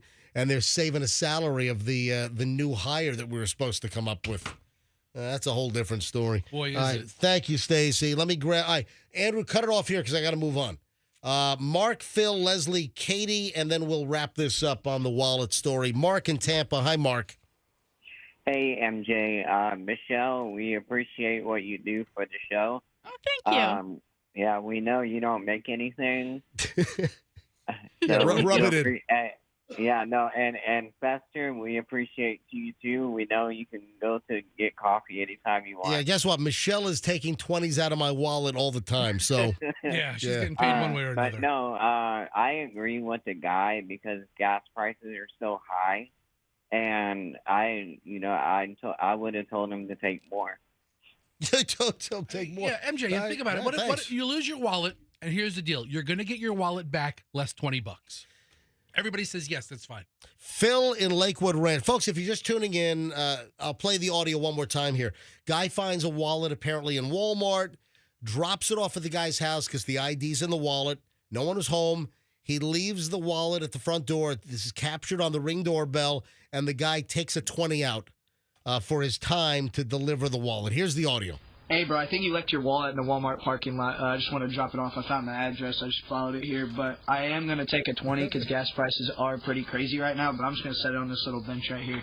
So outside right here on the side. So that's the debate. Should he have taken the 20 or not? Phil, Lakewood Ranch, go ahead. Yeah, hi, guys. It's Phil Dispenza. How are you? Hey, Phil, go ahead.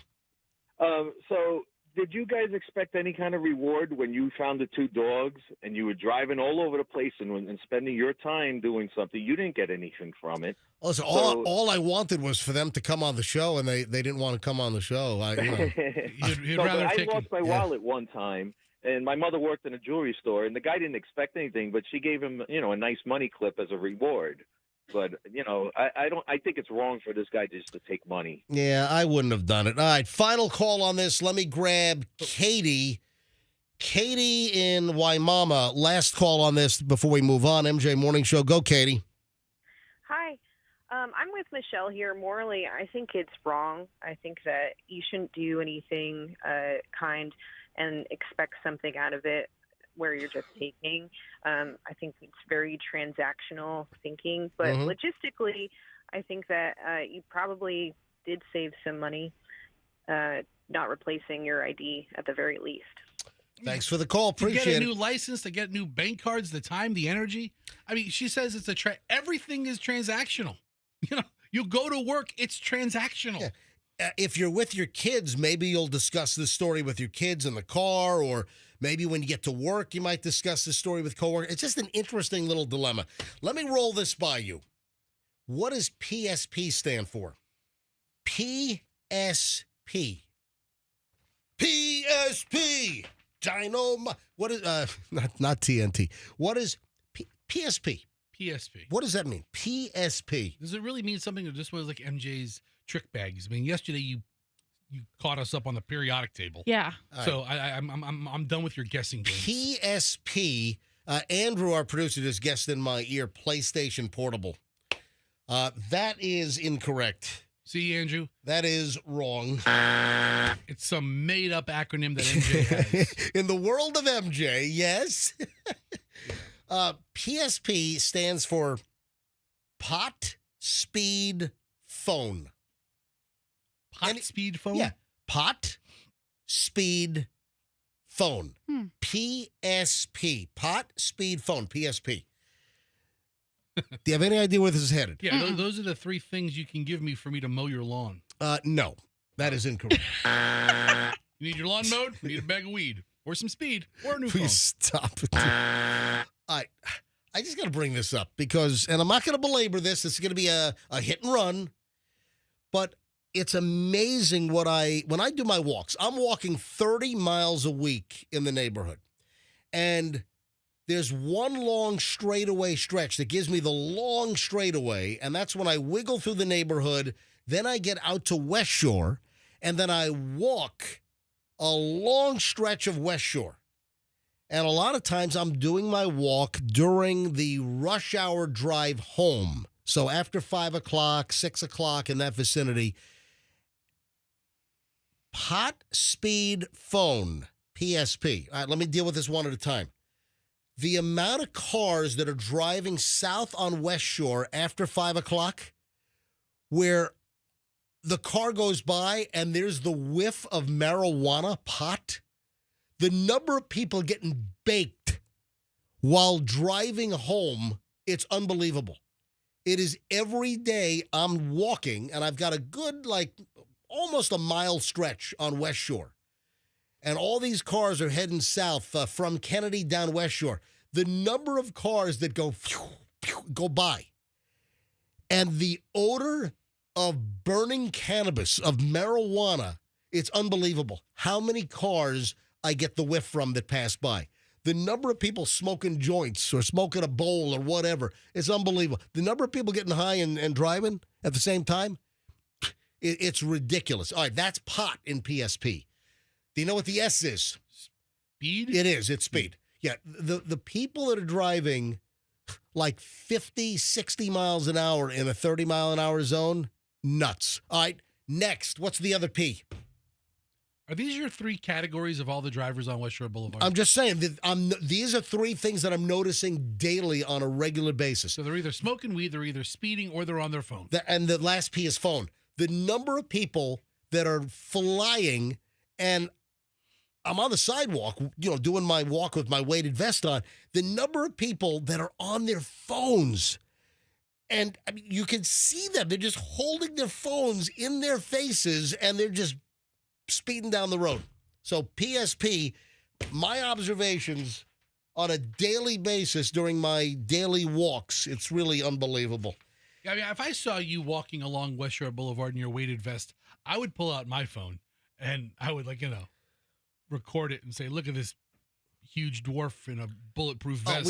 It's on not the side of the road. It's not a bulletproof. It's a weighted vest. That's what it looks like. Hey, Michelle, why are you a mute over there all of a sudden? I'm just listening. All right. I don't know anything about this. You're walking all by yourself and making these observations. All right, 7:46 at the MJ Morning Show. You know what? Let's give away the cash right now, and then we'll continue with MJ Morning Show content. If you are the 105th caller right now, I made it easy for Andrew last hour. I had a low number. Right now, give a lot of people a chance to dial in and try to get in on this thing. Caller 105, 800-990-1047. 800-990-1047. If you are the 105th caller right now at 800-990-1047, and you know who won the $1,000 last hour, just an hour ago, then you win the next $1,000 with the ATMJ as we give away $40,000 over 2 weeks. $1,000 every hour, every day on the MJ Morning Show, and this is local only. This is not a national contest like all the big radio companies do, the national contests, where all of the markets, all of the stations participate. This $40,000 is only being given away here on the MJ Morning Show on Q105, 104.7 here in Tampa Bay. All right, so good luck. Caller 105 right now, 800-990-1047 for the 7 o'clock $1,000 prize. This is terrible. This is out of the Villages, just north of us. So a lady loses her husband in the Villages. Lady's husband passes away. It probably happens like every 2.5 hours in the Villages. She goes to the AT&T store up in the Villages. So the woman goes to the AT&T store on West Torch Lake Drive in Brownwood in the Villages because she wanted to have her late husband's phone number removed from their account. Guess what happens? One of the store employees inside the AT&T store, Angel Taylor. You're not going to believe what this guy did. What, did he commandeer the number? Well, assume his identity? No, it's even worse. She was advised by the AT&T employee, Angel Taylor, that she should close out the existing account and then open up a new account in her name. Well, guess what he did? So the woman discovers in the latest bill from AT&T in her husband's name that there was a whole bunch of merchandise that she didn't purchase. It turns out that Angel Taylor, the employee at the AT&T store, 28 years old, He ordered a $1,499 Apple iPad, a $799 Apple Ultra watch, $349 Apple Magic 5 Gen keyboard or whatever, a $129 Apple Pencil Pro. Total value of the item is $2,800, and the whole transaction was posted to her dead husband's account. Yeah, she was able to provide a death certificate that her husband did not make the purchase on that date because he was already in the ground. That's a good point. And then they pulled video surveillance, and they saw Taylor leaving the store in the back via the employee exit with all of the merchandise in a paper bag. Anyway, this guy was arrested. Well, I mean, is that awful? So now Taylor is facing charges of fraud, theft. He was booked into the Sumter County Jail. Is that not awful? What? How does this guy think he's going to get away with this? I mean, and I would have gotten away with it if it wasn't for that meddling widow. I mean, you know, who thinks they're going to get away with this crap? I think you think you're dealing with a vulnerable, client or customer. The bill's going to come in, and she's elderly. She's not going to understand that suddenly she gets an AT&T bill in her husband's name with purchases 2 months after he died. I think that's what people think. I mean, not everybody meticulously checks their debit account. Right. Go over every purchase, every one. Jeez. We've talked about these ADA shakedowns. Fester, you sent me this last night. Yes. Raining Berries. That's like a franchise for what, like smoothies and, right? Yeah. What are those bowls called? Assy bowls? The ass bowl. No, it's the acai bowl, right? I can't say that word. Yeah, it's assy. It's acai. It looks like assy. I think it's acai bowl. Tastes delicious. Mm-hmm. Yeah, Raining Berries has brought their assy bowls here before, and Man. they were great. Man, I hate these stories, man. Yeah, shakedown.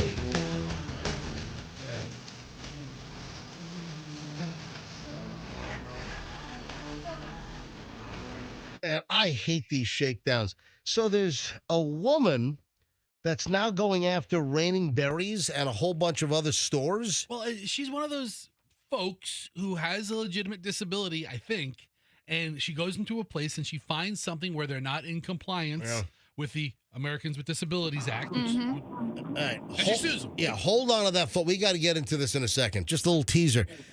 These shakedown stories are unfreaking believable, and there's a latest example. Hi, good morning, MJ Morning Show. Who is this? Jessica. Jessica, from where are you phoning me? It sounds like you're in the car driving somewhere. I am sorry. I'll take you off speakerphone. No. Well, yeah. Well, actually, Is that better? your speaker sounds great. Actually, where are you right now? Where are you driving? I'm actually in Land O'Lakes. I'm taking my dog to dog daycare. Oh, that's lovely. Is it the one right near the McDonald's up there? It's up by Connerton. What is it called? The Barkmore Resort? Oh, the Barkmore. Oh, yes, the Barkmore. We're going to the Barkmore. Well, guess what? You're caller 105, and you're going to have a lot of money for doggy daycare if you can answer a simple question. So you said your name is Jessica? Yes. Jessica in Land O'Lakes right now. You're caller 105, Jessica. You sound shocked. Say that again. My heart is beating so fast. I'm very excited. I don't ever win anything. Oh, her heart is beating fast. Well, Jessica, we got to seal the deal. Jessica, do you know who won the $1,000 last hour? Debbie. That is correct! Yay! Oh my gosh, I'm so excited. Thank you. $1,000 is yours thanks to the Kemp Law Group. You're the latest winner with the ATMJ, $1,000. gosh. Thank you so much. It came at like the best time ever. Oh, that's great. Why do you need the $1,000 right now? I'm moving in a month and going on a cruise. So I hope it's perfect. I hope you're staying in town. Yes, I am staying in town. I'm literally just moving across the street. Oh, that's good, because I would hate for you to like win $1,000 on the MJ Morning Show, then move to another state. I mean, that'd be pretty crazy. That would be. All right, so you're staying in. So you'll continue to listen to the MJ Morning Show, even though you're moving across the street. Yes. All right, good. Dude, I imagine that $1,000 would cover your dog's boarding bill for the whole cruise. Yeah, then maybe. some. Yeah. Oh, yeah, that too. That's not going to be cheap. Oh, wow. What kind of dog do you have, Jessica? I have two. I have one that's like a pit mix, and then I have like another one that's another little mutt. He's like 15 years old, and Oh, all yeah. right. Well, listen, you got $1,000. You're the latest winner in the 7 o'clock hour. And I want to thank you sincerely for listening to the MJ Morning Show and participating. And look at that. It paid off $1,000. I know. Thank you so much. I appreciate it. All right, Jessica, hold on. Andrew will be the next voice you hear. And Andrew, our producer, is going to give you all the information on how to collect your grand. All right? Awesome. Thank you. Look at that. Jessica, another happy winner here on the MJ Morning Show with the ATMJ. Thanks to the Kemp Law Group, Stacey Kemp Law Group. Accident or fall, you call Kemp Law. All right, let's go back to the shakedown. And these annoy me. The latest was this was I think a Better Call Bankin story. Did he call Bankin? I don't know. Yeah. Consumer investigator Shannon Bankin wrote the story. She did. So Raining Berries is a coffee and acai restaurant franchise. It's a franchise. Yeah, I think it's like. And now they're apparently getting sued because their website is not ADA compliant. What? Yeah. This is a thing. Who goes to websites anymore? Well, hang on. What are you talking? Who goes to websites anymore? Every site, everything I do is on social media. Like, people go to websites. Absolutely. All right. So with a lot of these ADA deals, you had a guy, I don't know, 10, 15 years ago, he was rolling into businesses in South Tampa and restaurants, and he was making a stink that, the place was not wheelchair accessible. And this was a guy that was going to places that he was never going to. He would only go to a place to then make a federal case out of, I have accessibility problems, and then would shake these places down for money. Even though he was not a customer, he would never be a customer, but he was just going to places to try to sue them. That was like physical, on scene, on location. Mm-hmm. And I've known about the website accessibility for years, where people claim that if they are blind, that the accessibility is not there and the website's HTML or the programming doesn't lend itself properly to the programs for the blind, where a website then is oralized, or is actually able to be like text to talk, so that somebody can hear it if they can't read it. Read to them. Yeah. So, man, now we got Raining Berries is getting sued, and a whole bunch of other places. The plaintiff is a blind woman in Gainesville, and she's recently sued 26 businesses near the University of Florida campus, including Raining Berries. And this is the only guy who's coming out to speak up about it. Yeah. She claimed that her screen reader software was unable to fully communicate with the websites, so she was not able to conduct business, according to Better Call Bankin. Public records show her attorney, Alexandra Kravets of South Florida, has filed 129 similar lawsuits in Florida federal courts in the past year. Yeah, Bimal Bojani is the founder and CEO of Raining Berries, and he said he believes that that he does believe in being ADA compliant and went to great lengths to make sure their website is accessible. He said he was in the middle of upgrading the software and the website even further when he was hit with the lawsuit. Man, what a total freaking shakedown. So what are they looking for? Are they looking to settle? Are they looking to... Yeah,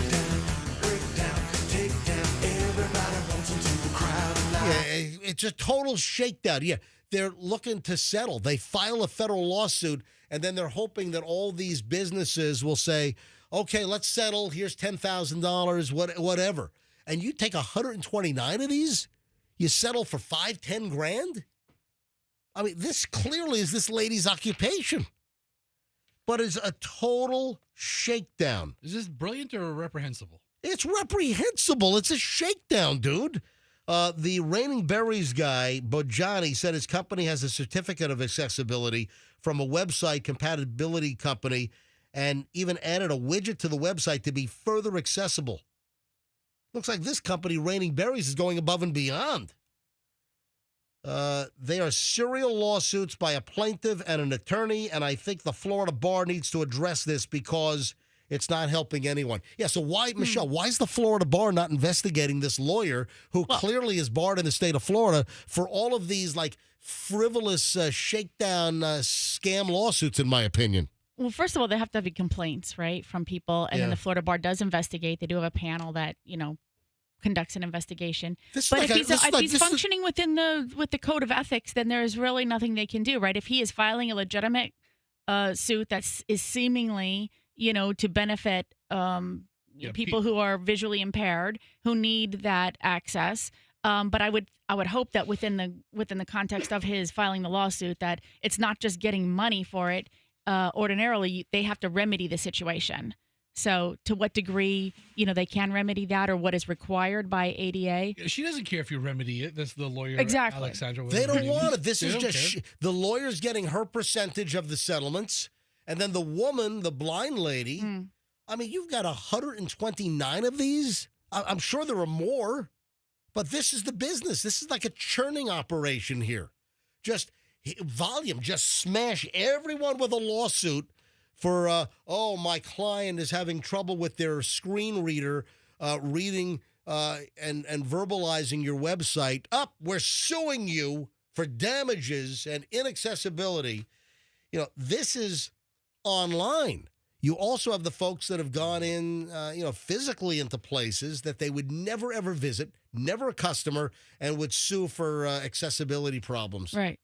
But I mean, not that I agree with this, but the alternative argument is, how then would they affect change, right? How do you make websites realize that they need to make their site accessible to, visually impaired or other people who have an impairment that, want to access it? I don't know that I agree with that necessarily. I'm just saying, like, that's going to be their argument, is that it takes that kind of, movement to do it. That just pisses me off. All right, 8 o'clock at the MJ Morning Show. Exactly. So the 8 o'clock hour has just arrived. I'm noting that the 8 o'clock hour has arrived because now it starts all over again. We'll give away another $1,000 this hour with the ATMJ, spitting out the cash thanks to the Kemp Law Group. What if you got a new credit card and you have that CVC code on the back? Yeah. When you make a purchase online or you do a credit card phone order, you give them the 5326275. You give them the credit card number up front. It's like a 3 or 4 digit number. Then they ask for the expiration date, and then they ask for the security code. So it's technically called a CVG code. I don't even know what the hell. I'm sorry, a CVC code. I don't even know what the hell that means. See, look that up. I want to educate myself. I want to learn something new on the MJ Morning Show every day. So it's a card verification code. Thank you. So CVC is the card verification code. You probably could have guessed that. And that is the 3-digit code on the back of Visa and Visa and MasterCard. Those are 3-digit codes. American Express uses a 4-digit code. Yes. All right. So we all know what the codes are. Woman gets a brand new Bank of America credit card. Guess what her CVC code is? Oh, I think I know. What do you think it is? Is it 666? It is. I think it's 666. I mean, if it's a randomly generated number, it's but 1 in 999, right? I don't know. The lady's freaking out. Called Bank of America and said, I need a new credit card. I can't have 666 as my security code. So suddenly it's her insecurity code because she's got like the mark of the beast on the back of her Bank of America credit card. Does B of A use Visa or MasterCard? I don't even know. I don't know. 666. Can you imagine? Is that the worst? The worst? Listen, I'm not religious, but still, I don't want six. I don't think I'd want 666. Can you imagine? Yes, sir. And what's your security code? 666. I would say it like that every time. Or just say, it's Beelzebub's number. It's Lucifer's number. Oh man, that's the worst thing. All right, moving along. This is a special alert on the MJ Morning Show. Be careful. some gas stations are jamming up the price for credit beyond the typical 10 cents. And I don't know when this happened, 10, 15 years ago. You know, don't get me started on gasoline. First of all, if you notice the gasoline, our prices are like schizophrenic. Our prices are like, $3.50 for a super. Then it's down to $3.28. I mean, the prices for the last couple of months, it's like from one day to the next, the prices are up and down insanely. I don't know what's going on. It's a lot of volatility in the gas price. Then we also had something happen in Florida back, I think, like 10 or 15 years ago, where there used to be, and it still exists in other parts of the country. So why are we getting hosed in Florida? It used to be there was a 10-cent difference between each grade. The cheapest gas, let's say, was $2.99. The middle grade would be $3.09. And then the super would be $3.19. So 10-cent difference. Now, it is not uncommon to see a $1+ difference between the grades, or, 60 cents, 50 cents, 90 cents, whatever. Yeah, it's a much bigger difference. So why? And around other parts of the country, you'll still have the 10-cent differences in between grades. So I don't know what the hell happened in Florida and why it appears to be a big, giant scam and a racket. But that's not what I'm bringing up. That's not what's important here. Some gas stations are charging customers much more than the 10 cents a gallon to use credit. So, when you go to a gas station and you go to the pump and you'll have the two different lines. You've got the cash and the credit. You'll see the two different displays. And I avoid those stations. I'm telling you right now, I do not buy gasoline from gas stations that have the two-tiered pricing. There are enough gas stations that you can find where it's the same price, cash and credit. So when you pull into a gas station and you've got the cash price is displayed on the digital display, and then right below it, the little windows with the LCDs, then you have the credit price. I don't buy there. I know the gas stations that it's the same price, cash and credit, and that's where I buy. But the point I'm trying to make is I read a story where the gas station owner says, I can make it any number I want. And then the headline says, Florida gas stations are charging customers $1 more a gallon for using credit cards, and it's completely legal. Here's how drivers can protect themselves. So some gas stations, now I have not personally stumbled upon any of these in Florida, but you got to be careful. Typically, a gas station charges 10 cents more a gallon if they have a cash and a credit price. Some stations are jamming up the fee $1 if you use credit. In most states, it's legal for businesses to impose a surcharge on customers who are paying by credit card. One of those states is right here in Florida. The only requirement is that businesses must inform customers of those surcharges ahead of time. However, some Florida gas stations are testing the concept to an unfair limit. I guess Channel 5 in West Palm, which is NBC over there, they did a story on this. And there's a guy that has a fleet of 12 trucks. He says fueling them all costs his business about $3,000 a month. And he recently went to fill up one of his trucks when he noticed something that shocked him at the pump. I noticed a little box at the bottom, and it didn't match the price that was out on the street. Because they put the cash price on the street. It's typically the cash price. A lot of times it flips. Yes. Some gas stations have the digital display on their signs, and it will flip. And it'll be cash price one, and then the credit price is generally, like I said, 10 cents more. So this guy notices that they only have the cash price at the street. A small sign on the pump showed that those paying with a credit card would pay $1 more per gallon. So he asked the station's manager if that was an error. He said no. The station manager said, I can make it any number I want, and then walked away. That's it. Holy crap. I guess there are a bunch of gas stations here in Florida that are charging $1 more a gallon if you use your credit card. It's insane. All right. So I don't go to any gas station that has a cash versus credit price. I will only go to stations to buy my gas that have same price, cash and credit. You've made that clear. Thank you. Did you know that? I did, and then I forgot it, and you just reminded me. Oh, my God. So you look, here's some local stations around town. I wonder if they're doing this. This was over in Palm Beach County. This is the West Palm area. I haven't seen $1 spread between grades here locally. Anybody? Hey, call us up. Has anyone seen a ridiculous over 10 cent a gallon surcharge if you use a credit card? Anywhere in the Tampa Bay area, have you spotted this? Are there any stations doing $1 surcharge per gallon? Not the whole transaction, per gallon. Anyone see this? If you have, give us a call. 800-990-1047. 800-990-1047.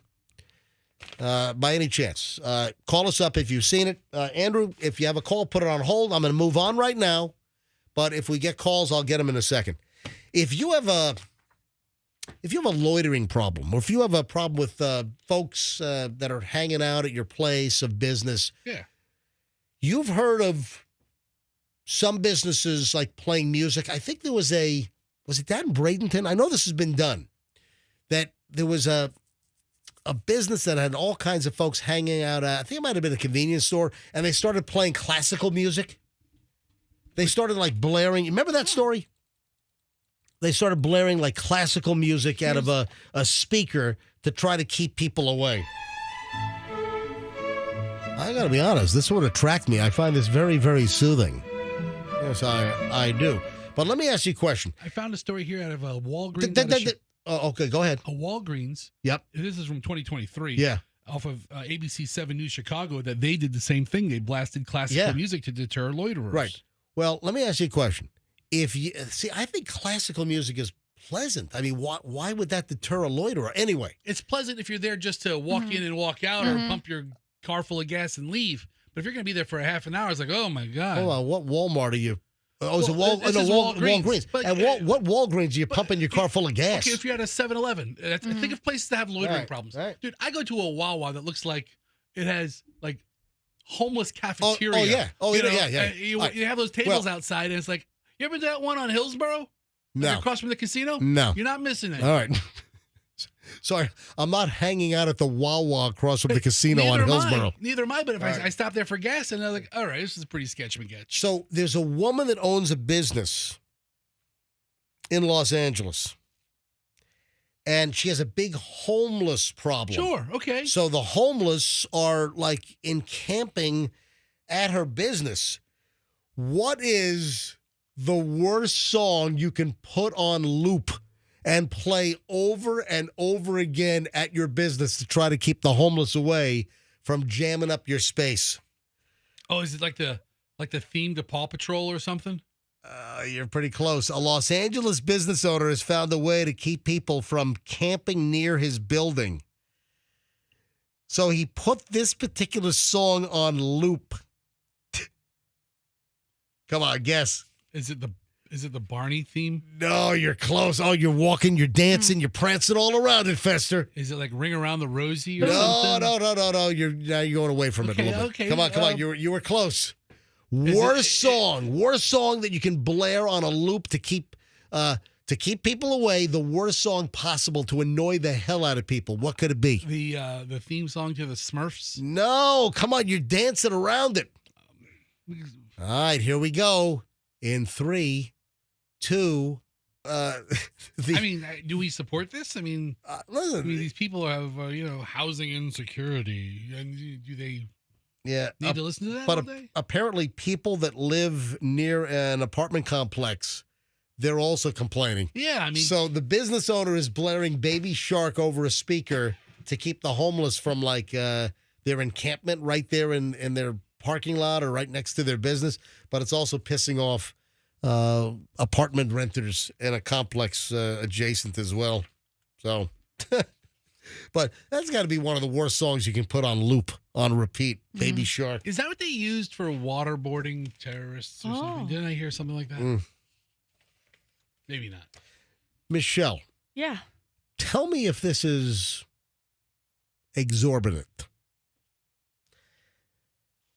A bride-to-be's friend is absolutely appalled at how much a makeup artist wanted to charge the bride to do the makeup the day of the wedding. I mean, I can't even fathom this. So before I do the big reveal, like, move that bus. All right, do they still do that? I haven't seen that show in a while. That show has been... The Extreme Makeover show. Remember, it was so cool. I watch it every week. Yeah. How do they do the reveals on... There's a bus. But no, on 100-Day Dream Home with Brian and Mika Kleinschmidt on HGTV. How do they do their reveals? They have a Kia. Yeah. Is that move that Kia? Pull that Kia forward. Move that Kia. All right, so Michelle, a woman in Texas is going viral because she reacted to her friend's unbelievable price quote to have her makeup done by a makeup artist professional the day of her wedding. How much, just off the top of your head, how much do you think that a makeup artist professional might try to charge a bride to do her makeup the day of her wedding? What city is this? This is in Texas. So Dallas. So it's a Dallas local, Dallas, Texas. How much do you think a makeup artist wanted to charge? Maybe like a couple $100, $500. There are degrees of makeup artists. Yeah. Does she do just the bride or the bride and the whole bridal party? Yeah. Well, this is just the makeup artist. Okay. No. No, but how many people is she doing? Is she doing like the whole bridal party? No, this is just the bride. I'm sorry. Okay. I should have said just the bride. I mean, it should take her like, what, an hour? I would think if you call in a professional, yeah. I mean, even if the job's an hour, it still eats up her day. Yeah. I imagine it would be several $100s. Listen to this audio bite. This is from a video that's gone viral. I'm feeling so bad for the girls the girls and the fiancés who are 2025 and 2026 brides. I'm feeling bad for the whole family, okay, at this point, because in today's day and time, every aspect of a wedding is so outrageously expensive. My friend reached out to a well-known makeup artist just to see like what the pricing would be. All right, so they reached out to a well-known makeup artist to see what the pricing would be to do the makeup for the bride day of the wedding. I'm not saying that, if you provide a good service and you're well-known, you're viral, whatever, you shouldn't charge high rates, make people pay for your travel, accommodations, that kind of thing. Okay, so let me stop you here. So it's a well-known makeup artist. Let's say it's a celebrity makeup artist in Texas or whatever. Would you like to raise your rate a little bit from a couple of $100 to show up and do the makeup for the bride? Okay, now the market sets the price. Okay, all right. So would you like to just maybe raise the number? So as Fester says, if it takes it takes up half of her day, so maybe she charges like $1,000. Okay, because, all right, stop right there. Okay, $1,000 to do the makeup for the bride. All right, let's listen. These makeup artists and other vendors and venues are charging people literally what you could put, like, it's not even a down payment for a house. You could buy the whole house. So her typical day rate is $25,000 starting out each travel day. Guys, that's just travel. It gets worse. Glam for the wedding day, $50,000. So $25,000 travel day, $50,000 for the glam day to actually do the makeup for the wedding? Right off the rip, we're spending $125,000. And we haven't even gotten to like travel accommodations or anything. The hotel has to be pre-approved. Are they hiring some kind of Hollywood makeup artist? I don't have the full details here, but the claim here is that it would cost $125,000 to hire the makeup artist to do the makeup for the wedding. I mean, in what world would you even entertain that for a blink, for a nanosecond? What's less than a nanosecond? At what point, who would even entertain that? Michelle, $125,000 for a makeup artist? I don't even understand that. I'm having trouble comprehending. You can't grasp it. Spending that much money on somebody who does your makeup and then it's gone. A picosecond.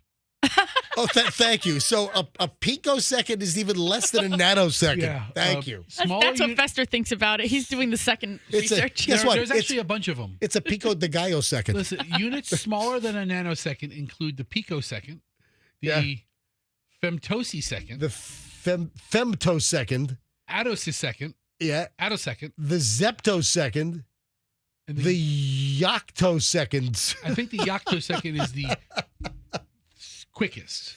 This is nuts. You have to pay for the transportation for the makeup artist and their assistant.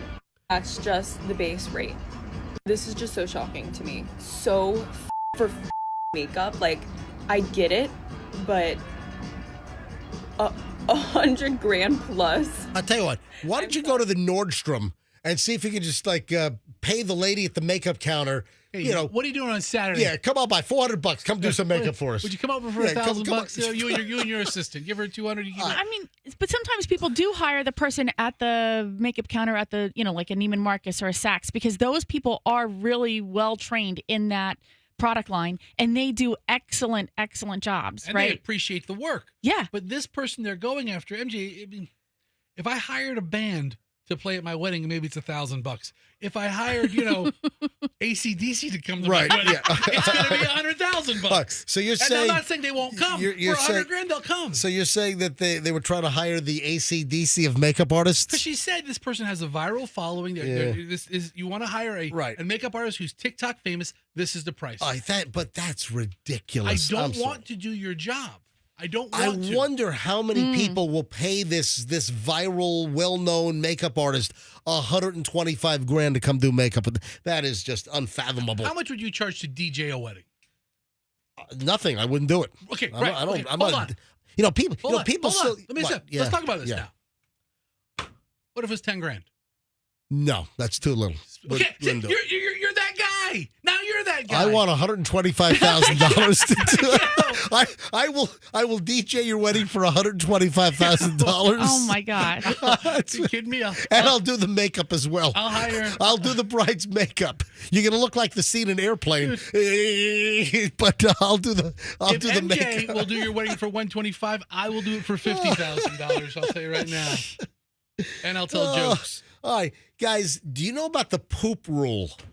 Yeah, I have a couple of them. This is great. All right, work with me here. Just stay with me. This is not really, it's not gross, but this is a really interesting concept. How do you declutter your house? So, listen, I have trouble throwing crap away. Yeah. Do you agree with that, Michelle? Absolutely. What percentage of the stuff in our house that's mine do you think can be thrown away, discarded, donated? What percentage? A poop ton. Yeah, honestly, when you think about it, a bleep ton? MJ, for most houses, I think if you walked around them, 90% of the stuff you don't use with any regularity, you don't need. He for the longest time would not get a scanner, and even now that I have a scanner, and I'm like, look, I can scan it, and it'll be saved in the computer for you forever. Nope. What about the hard copy? Gotta have the hard copy. And I'm like, we can get rid of that. We don't need that anymore. I have it scanned. I can print it out another time and it'll be another. No, he wants the hard copy. Still. I mean, that's one file cabinet jam-packed full of documents. Oh, more than that. So let me tell you about how to declutter, and it's called the poop rule. I love this. The poop rule. This is great. How do you declutter your house? It's all about the poop rule. And you know what it is? The poop rule is if you have something in your house and somehow it got covered with poop, would you clean it off or would you throw it away? If you have something that gets poop on it in your house and you would just throw it away, then throw it away. That means you got to just get rid of it. Yeah. But if you have something in your house that is covered with poop and you want it so badly that you'll clean it off, then you keep it. That's the poop rule. I don't know if that works in every case. And I need to know the quantity of poop, too. I mean, listen. I mean, You get a nugget on the bedspread, I wash it. Well, listen, it's like Fester, I'm trying to degrossify this. All right. I'm trying to quantify it. I think that when I read the comments on this, Right. they're with Fester. Yeah. They're like, this is juvenile. How do you so your cat pees on the couch or, something like that. Or what if there was a piece of artwork that your child did and something got on it? You can't obviously wash that off, Right. but you would still have to throw it away. But something else. And also it depends on what it's made of, right? Is it plastic? Can it be? The poop rule is Where are all the soft goods in your house? the poop rule is easy. When you're trying to clean your house, when you're trying to declutter, ask yourself, if this were covered in poop, would I still keep it? Covered? Covered. All right. But this also is very easy to apply to clothing. So a lot of people hold on to clothes. Like, I'm guilty of this. What percentage of the clothes do I have in my closet that I never wear, Michelle? Like 90%. Yeah. You know what? I'm admitting it. I'm not like in denial. I'm admitting it. And we treat you like a child, don't we? What do we do? What do you mean you treat me like you buy me garanimals? No, but as we do your laundry once a year, we set aside the stuff that you're wearing, and then we mark it. And then 30 days after that, I make you go in your drawers, and I say, you haven't worn this in a month. And it's like a bunch of T-shirts and a bunch of shorts. And I'm like, clearly you don't like them. Clearly you don't want them. Let's get rid of them. So apply the poop rule to clothing. Oh. That is one of the easiest things. If this shirt, if this sweater, if this outfit were covered in poop, would you try diligently to clean it, or would you just throw it away? I throw away all my dishes. I need some of them. Yeah. Here's a bowl of poop. Throw it away. But I need, I understand, but I don't understand. I think the Marie Kondo method is probably a better. What the hell's that? Hold on. You once told Marie Kondo to suck it. I did, but I think that her process is better. Like, does it bring you joy and happiness? Then you want to hang on to it. And if it's just something sitting there that doesn't inspire you or make you feel anything, then toss it. All right, we put a Marie Kondo episode on. This is a long time ago. What is this, like 10 years ago or something? Maybe 7 years ago. So is she like the Asian influencer? Right. Well, no, organizer? she's the declutterer. She's the organizer. So we're watching some Marie Kondo thing, and Michelle's yelling at the TV, Marie Kondo can suck it. Well, and why was that? I don't know. I don't even remember really, but you don't remember telling Marie Kondo to suck it? Oh, she's probably trying to tell you about the poop rule. It was, it was a little tedious for me, maybe, right? Like when you have kids, it just seemed a little impractical to follow her philosophy. It was challenging, right? Like to roll things up and also like to fold the fitted sheets in a special way so that they fit. And I'm like, whatever. You know what? I know somebody who how they manage the socks in the house? They literally took them out of the dryer and they took them to like some spare room or whatever and just put them on the bed. And when you needed a pair of socks, just go in there and get them. Because why the heck would you bother to keep folding socks and rolling them up and putting them in a drawer when you're going to just need them again? And so everybody knew there was a sock pile. Right. Just go get it. Just go get two. You can get two that match, or you can get two that don't match. If you want to be creative, get whatever you want. But why waste the energy, the resources of your energy, like folding? And I thought, you know what, that might not be a bad idea. I had Hadley tell me a couple months ago, maybe a couple years ago. Oh, I'm always a matching sock guy. Yeah. I mean, it bugs the hell out of me if there's no matching socks. Yeah. She says, Dad, life's too short for matching socks. Oh, whoa. What? Say it again. No, we were talking about socks. I buy socks where every sock is the same. All my black socks are the same. All my white socks are the same. And that's it. I'm not very creative on the sock front. I have to have matching socks. Right. If I'm going to wear socks. We had all the loose ends and all the ones that got eaten in the dryer and all the singles and all the loosies. And we had a pile of them. And I was like, Hadley, you can't wear any of these. And she's like, yes, I can. Life is too short for matching socks. Right. And I'm like, good on you, kid. Yeah. And now she looks like the crazy kid who never wears two matching socks. And she doesn't waste her time worrying about it. Doesn't. That's great.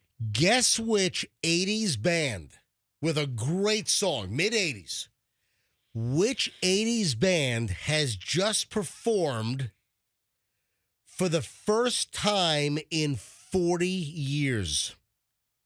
Actually, it's 35 years. So I guess they were it's been 40 years since they released the song. So it was 1985. So 40 years when the song came out, and it's been 35 years since they performed together. The Fat Boys. No, I don't think they're even alive anymore. I think one of them All might right, be. so I'm going to give you a hint.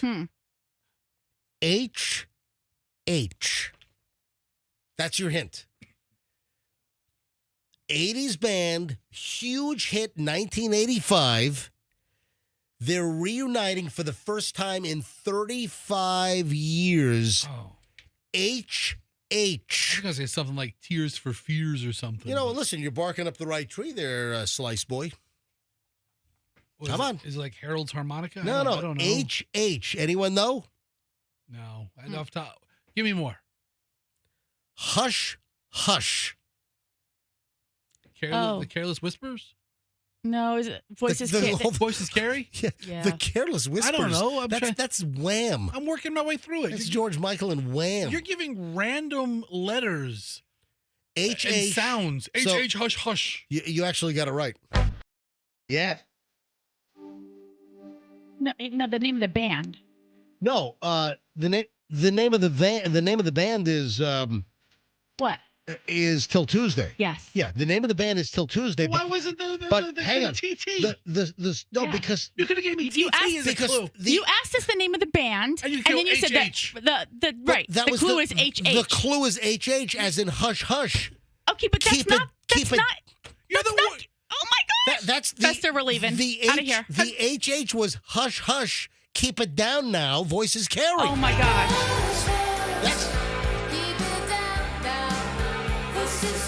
That was my clue. Do you have a head injury? HH. No, hush hush. That was my clue.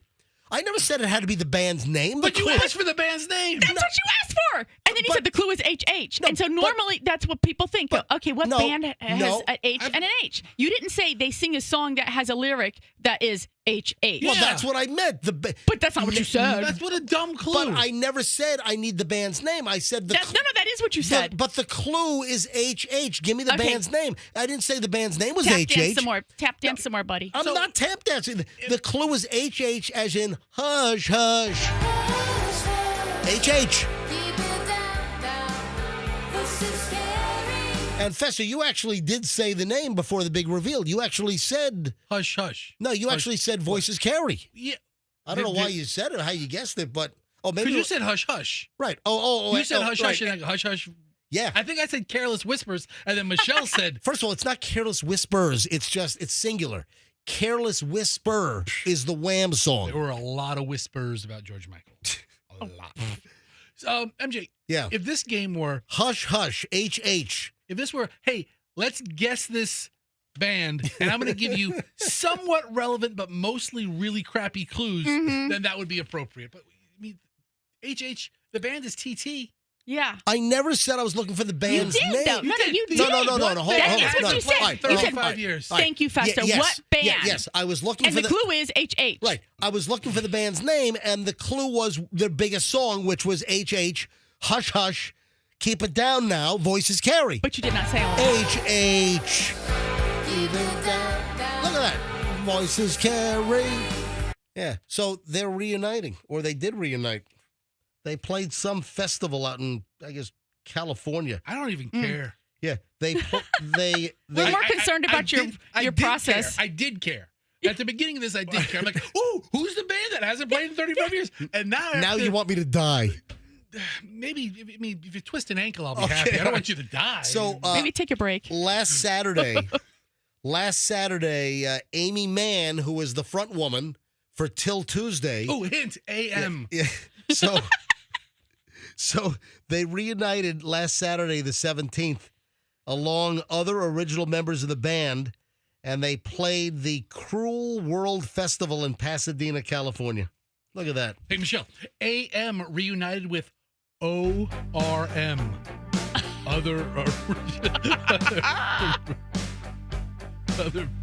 But this is, that's one of those classic mid-'80s songs. Yeah. And like, Don't You Forget About Me, and all those songs, like there were a bunch of great ones, like in 85, 86, right in that zone. And Voices Carry, HH, Hush Hush. I always thought it was even downtown Voices Carry. Yeah. It's not. It's keep it down now. I always thought the lyric was hush, hush, even downtown voices carry. And I thought because of the buildings and the narrow streets and the voices would carry downtown in the buildings. Makes sense. I had that, that's a whole different segment. The lyrics that people get wrong, things you think that are being sung in a song and it's not. Now, I've got the obnoxious story of the day. Oh, and don't forget, we'll give away the next $1,000 in just a short amount of time. We got to do it before 9 o'clock. It's now 8:34, so I've got to give away the next $1,000 in the next 26 minutes. So stand by. We'll tell you when to call in, be the right caller, know who won last hour, and you'll win the next $1,000. $1,000 could be yours every hour, every day here on the MJ Morning Show. And we'll do it again soon. All right, now, this is obnoxious beyond belief. Do you remember, Michelle, we talked about it on the show, and I want to say it was like 2 or maybe 3 weeks ago. Do you remember the story we had that there was some hotel charging customers an electricity fee? Yeah. They were like adding up. So you go to a hotel, and this was somewhere in the U.S. It was some chain. So you go to the hotel. Let's say you pay $159 a night for the hotel room, and then there were add-on fees. Now, one of the most obnoxious fees is the resort charge. Oh, this is for your pool towels. This is for you can use the exercise room. All right, that is the biggest pain in the ass revenue generator that I've ever heard of. The resort fee. Who came up with that crap? And now, like, more and more hotels are going to the resort fee. So that's been around. Do you remember when we went to Universal, like when the kids were little, maybe, 15 years ago? Yeah. And they tried to jam you with a resort fee? Yeah, this is a while ago. Wasn't disclosed? Yeah, so I don't recall if it was disclosed. So we go to Universal to stay at the Universal Hotel, and then that gives you the early access to the soft opening of the park. You got to go to Harry Potter World early if you stayed in the hotel. So we stay in the hotel. We're checking in, and sir, there's a $50 a day resort fee. And I'm like, resort? I'm not paying a resort fee. Well, this is for the pool and the towels and I'm like, I didn't see anywhere there's a resort fee. Well, sir, we have to charge the resort fee. I said, okay, well, then I guess I'll stay at another hotel. I start to walk away. And they say, sir, oh, hang on a minute. I'm sure I can get it overridden this time, please. So then they overrode the resort fee. I think that's getting tougher to do these days, but that's not what I'm talking about. So we had a story a couple of weeks ago about some hotel chain that was charging $5 or $10 additional for electricity charge, right? I found a story from the end of last year where the Holiday Inn Express charged $12.95. Yeah, there it is. Energy fee. Yep. Electricity no longer included. Guest shocked by a Holiday Inn Express, a $12.95 energy fee. This is the Holiday Inn Express in Elko, Nevada, has a $12.95 energy recovery fee. And they're also charging you 3% if you use your credit card. Oh, yeah, because tons of people show up and they start laying down cash on the counter for your hotel room, for crying out loud. All right, it gets worse. So now we have a new obnoxious hotel charge.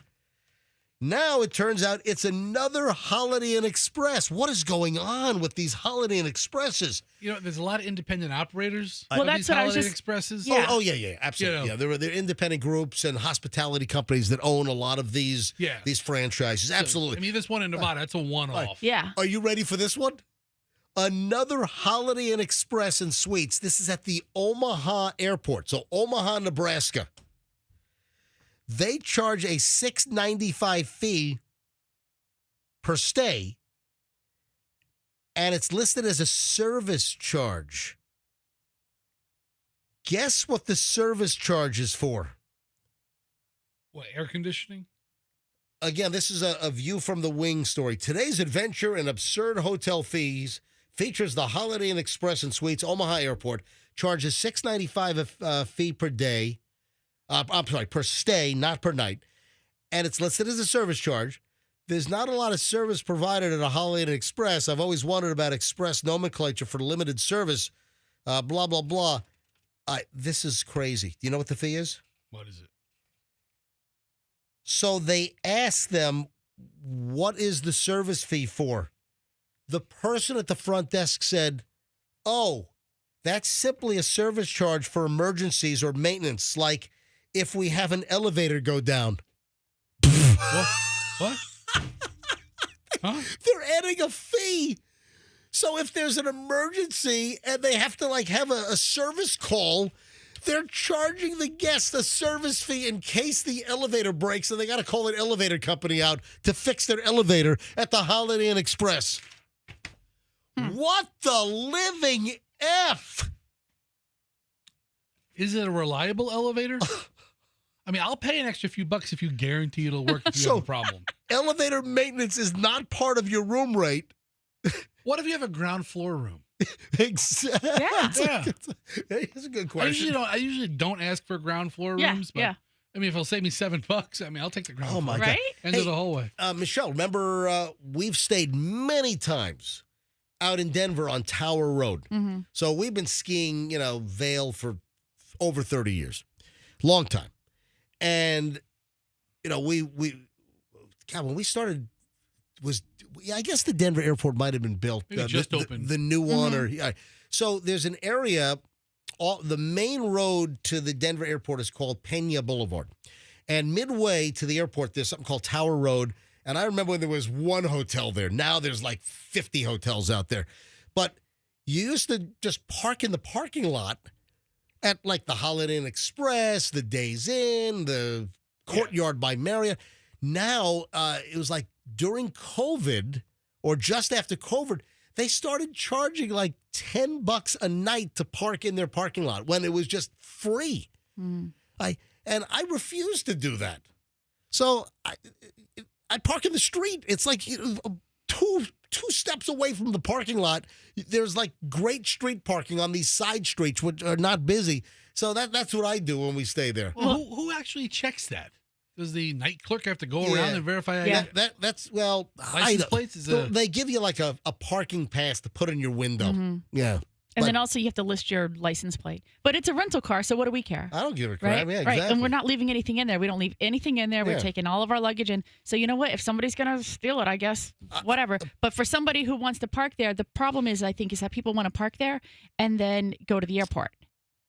No, and so they're using it for that as well. Take the free shuttle to the airport. Right. And so they're but then what they realize is they could just charge everybody, even the guests, the money to park there. Yeah. Right. Anyway, that pisses me off. But a $6.95 a stay fee just in case our elevator breaks, or what? If the hot water breaks, we got to call a plumber out. So we're going to collect $6.95 to help pay for that. Mm-hmm. That's called cost of doing business, you turds. Yeah. I mean, just fee on top of fee on top of fee. It's out of freaking control.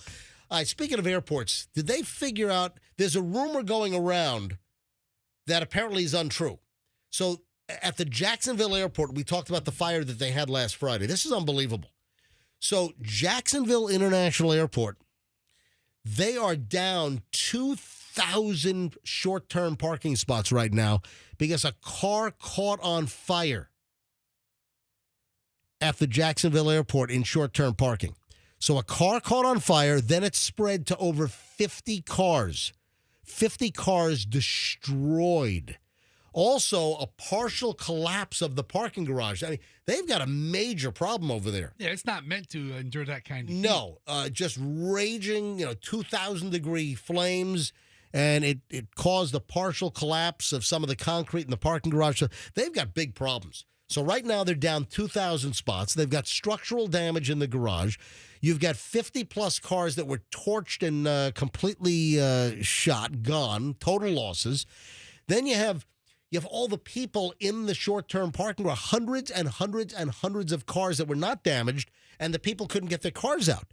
So you had to send an email to Jacksonville Airport about your car, and they were going to put you on a list and contact you when you can retrieve your car. What a mess. But there was a huge rumor that started that, and listen, it's not, it's not beyond the possibility, but the rumor was that it was a Tesla that caught on fire. So that's what was circulating around. And listen, have Teslas caught on fire? Yes.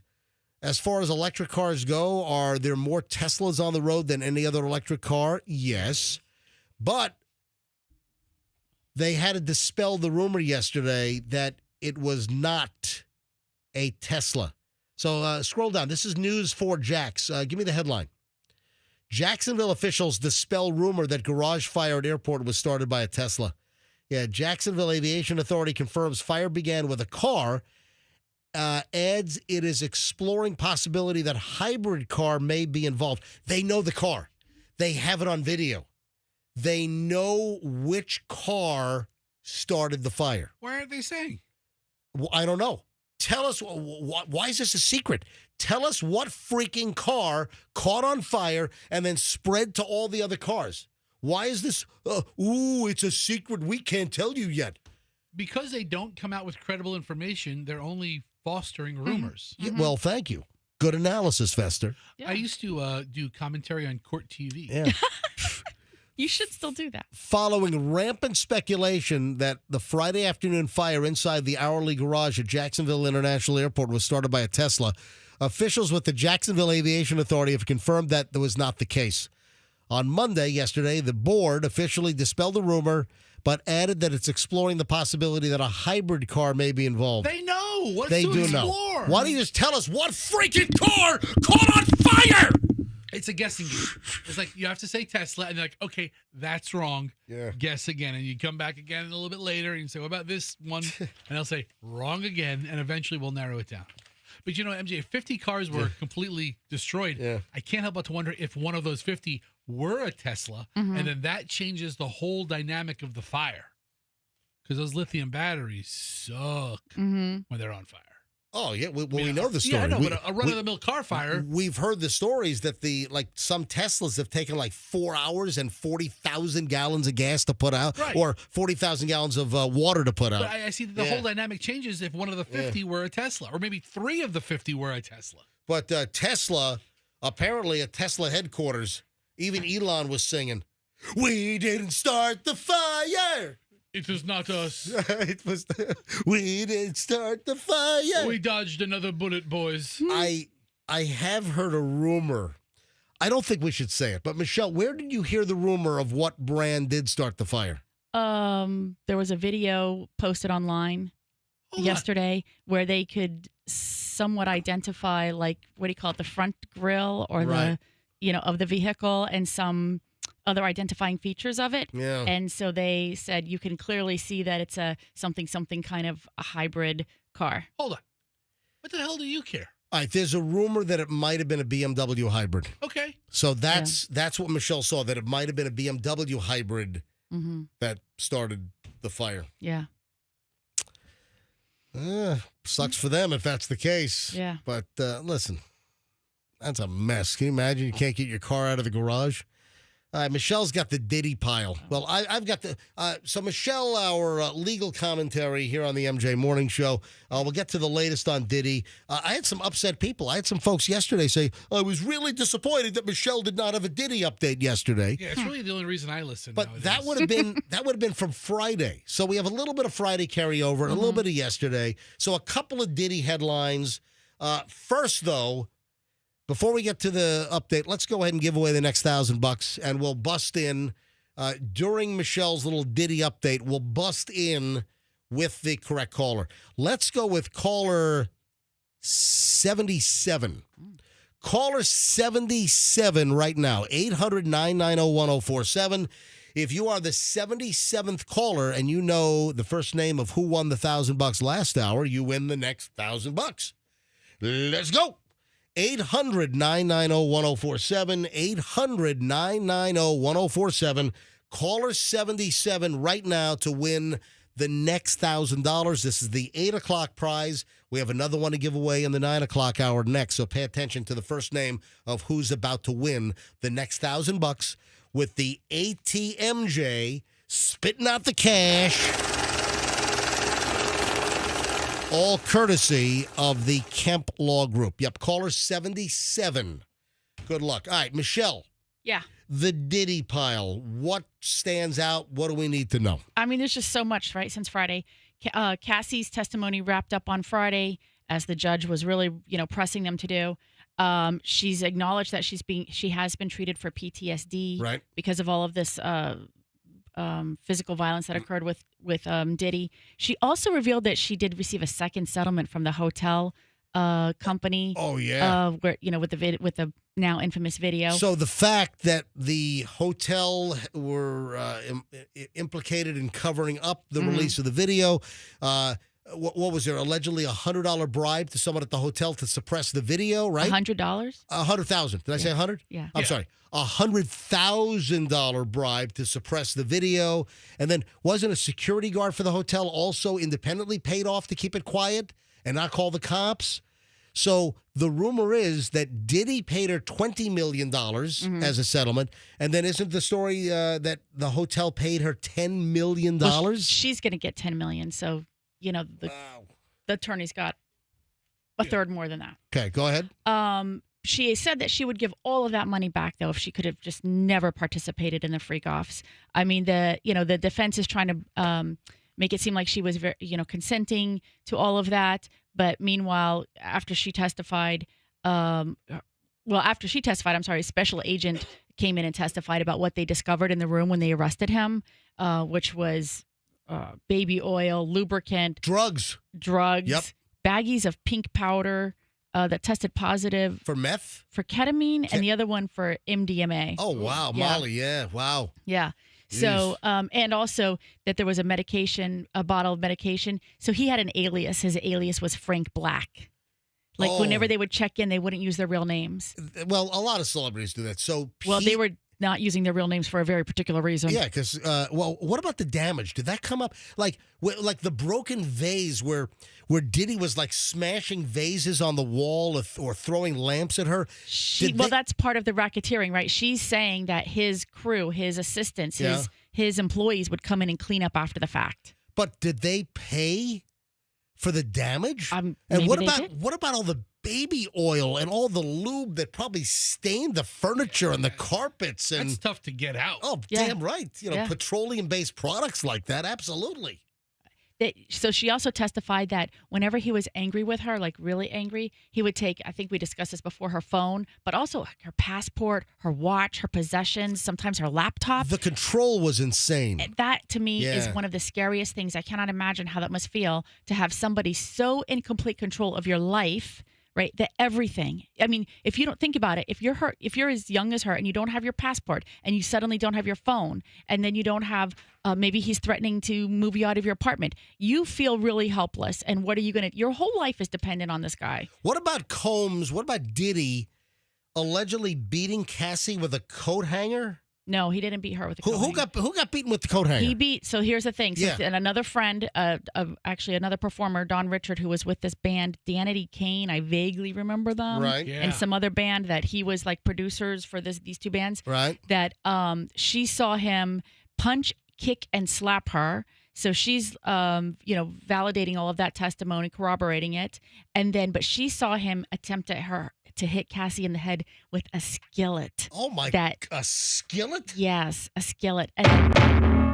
Jeez. Let me grab caller 77, and then we'll go back to the Diddy update. MJ Morning Show, good morning. Who's this? This is Rick. It's almost like you're unsure of your name. You said this is Rick. Yeah, because I'm too excited. Oh, okay. All right. I can tell, Rick. Rick, from where are you calling us right now? Zephyr Hills. I love Zephyr Hills. Rick, you're caller 77. Holy crap. I'm glad you said crap. Rick, tell me who won the $1,000 last hour and you win the next 1,000. Jessica. That is correct. Rick, $1,000 is yours. Holy moly. I could sure use it. It gets you out of a couple of jams right now, right? Oh, heck yeah. All right, beautiful. You're not just a Johnny-come-lately. Are you a regular MJ Morning Show listener?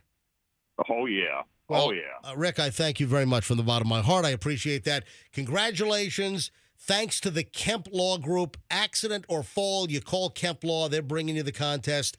They're paying for the ATMJ.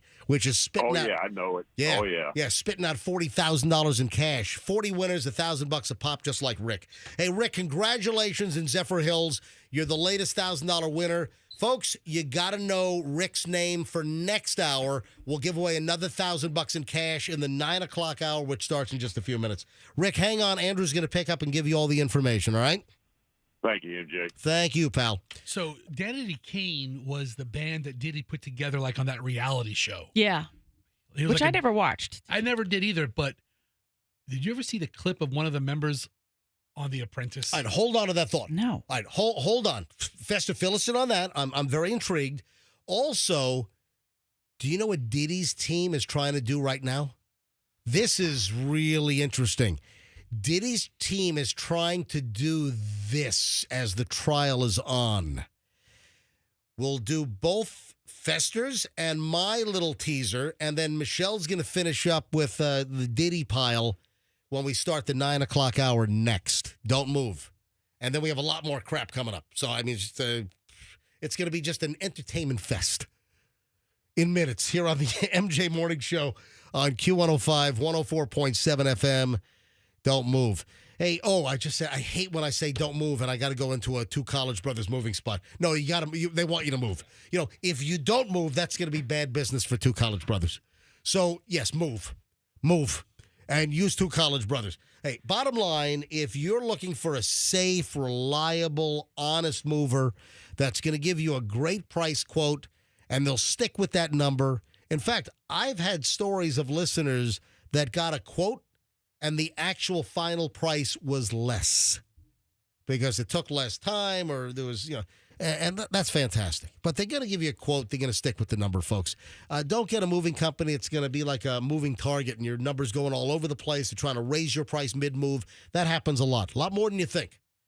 You want a moving company with great trained folks. They're, obviously licensed and insured. You've got all the workers, all of the movers from Two College Brothers are heavily background checked. You're going to get all your furniture wrapped. Your boxes are going to be handled like it's their own grandma's fine china. If you're looking for a great move, or if it's anyone you know, you want twocollegebrothers.com. Twocollegebrothers.com. Smartest move you'll ever make. Mention me, MJ, and you'll get free moving boxes. Twocollegebrothers.com. Steve and Elizabeth Holland from the Holland Group Retirement Wealth Advisors don't want you to be shocked. Whoa! Shocked, I said. They don't want you to be shocked with some kind of tax clobber job after you retire. And this happens a lot. Do you have a tax plan? You must have a tax mitigation plan when you build a retirement and investment strategy. And this is integrated. The Hollands do it. A lot of brokers and advisors, they don't do taxes. Or they'll say, nope, we don't integrate taxes. You got to find someone else. How do you have a retirement and an investment plan if taxes aren't part of the equation? It needs to be acknowledged, and it needs to be built in. You have to have a tax advantage plan. The Hollands will put this together for you. You'll get the right investment strategy to bring you investment income every month. You'll get the full retirement plan. The Hollands will build this for you complimentary. Any questions? Get a second opinion. Don't be surprised and shocked. Call the Hollands. They'll do written plans for you, complimentary. They've been doing this for over 30 years in the Tampa Bay area. AskTheHollands.com is the website. Get the phone number from there. AskTheHollands.com and tell them MJ sent you. 8:57 MJ Morning Show back in minutes. We have an accident on I-4 West at 301 with the off-ramp partially blocked. It's backed up to Branch Forbes. I-4 West slow on the approach to the 275 junction. 275 south through Tampa slow from Fletcher through the junction. Heavy volume on the Veteran southbound from Wilski to 60. And in Manatee, an accident on 75 north at State Road 70 has the shoulder block backed up to University Parkway. Keeping you updated, I'm Schreiner.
has arrived. Another $1,000 will happen sometime this hour.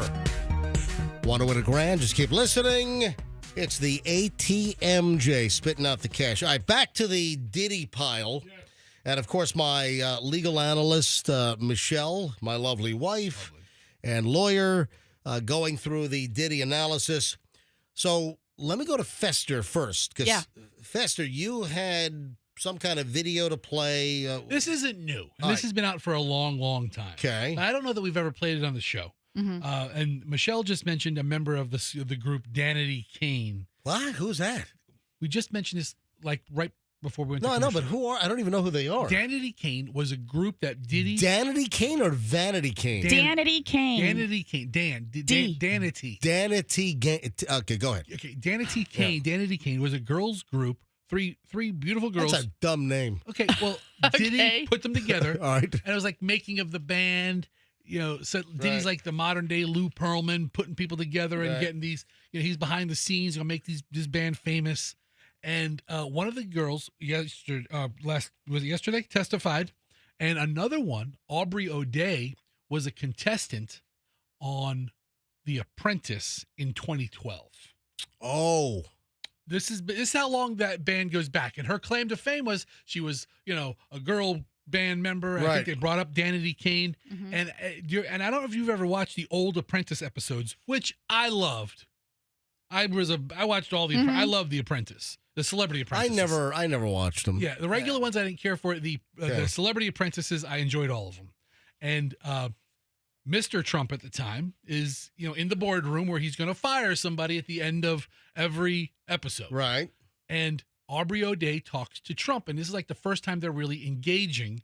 And I think later she dated Don Jr. and all that stuff. How old is this clip? Like what year? Do you know? This is like 2012. Okay, so this is not new. 13 years ago. But from the Celebrity Apprentice. It speaks to a lot of things. Okay. And it's in a time period that all of this is occurring as well. Yeah. So the other Danity Kane member saw Diddy hit Cassie on the side of the head. Right. Mm-hmm. This is going around. Okay. So Aubrey has seen a lot, but she's keeping her mouth shut. All right, play the audio.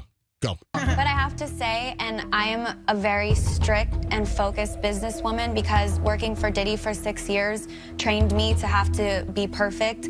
Working for Diddy. Absolutely. I love Diddy.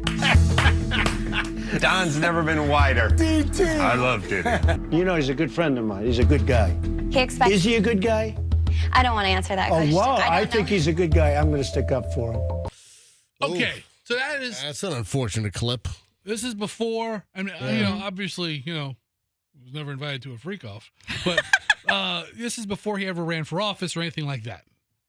But wow. Yeah. And for her to not answer. And she said, and she apparently for 6 years she was associated with Diddy during those, from 2006 to 2012 maybe. Yeah. And she tries to talk about her business acumen, and then Don just sticks up for Diddy. Yeah. And she says, I don't want to get into that. She knew all the secrets. I'm going to save my item for the very end. So, Okay. Michelle, I have a couple of things in the pile. I want to see if you cover them. If not, I'll run them by you. All right, what so else? Just to continue with this, Dawn Richard, the member of Danity Kane, she testified. She's basically just corroborating a lot of the beatdown that Cassie took. Did Danity Kane ever get known or do anything, or is it just a dumb name that never went anywhere? I think they had a couple of songs that might have been released to radio stations. They never really did much. All right.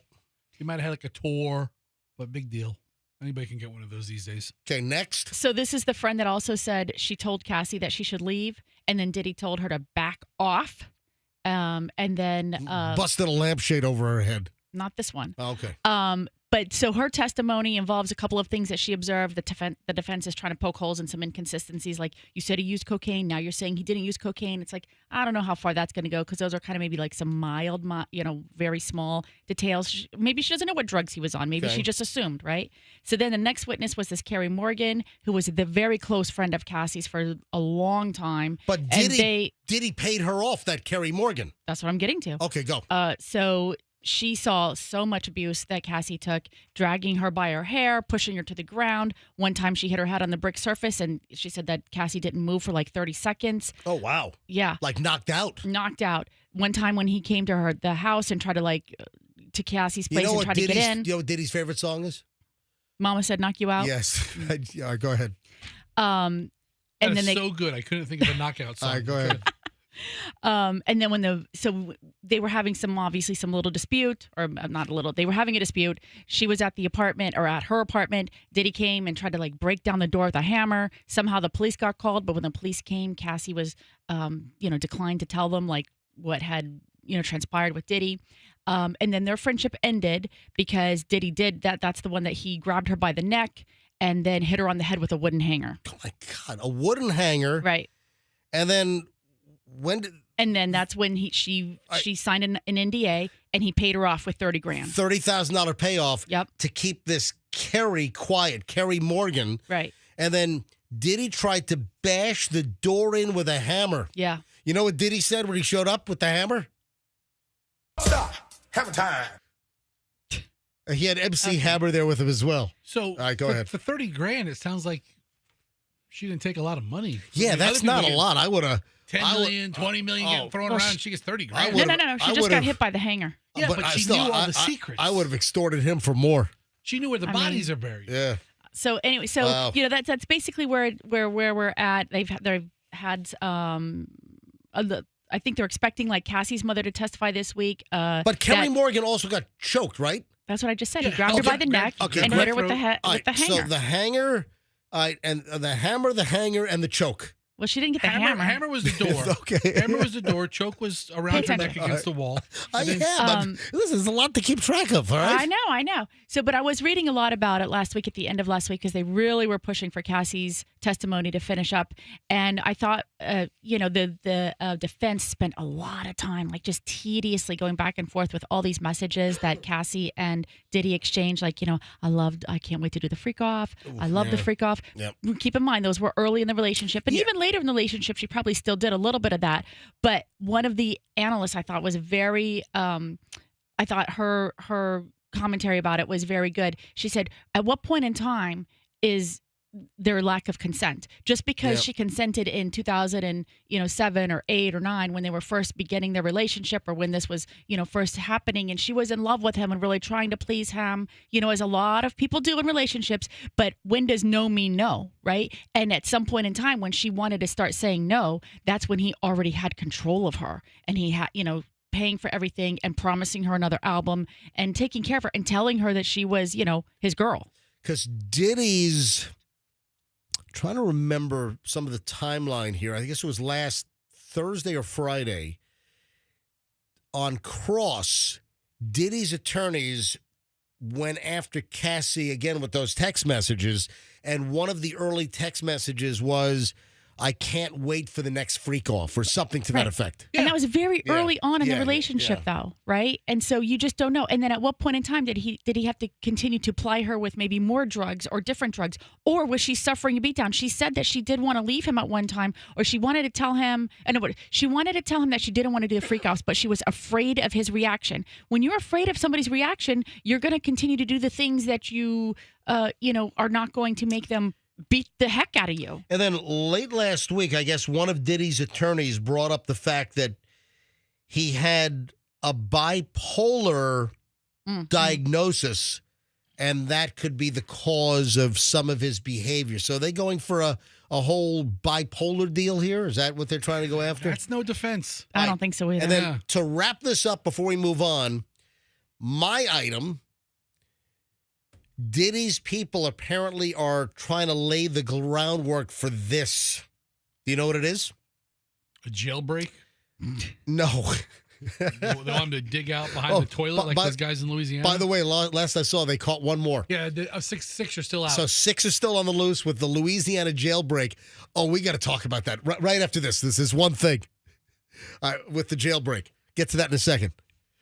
So the final thing here on Diddy for today, and Michelle, you did a wonderful job. Excellent, Michelle. Fantastic.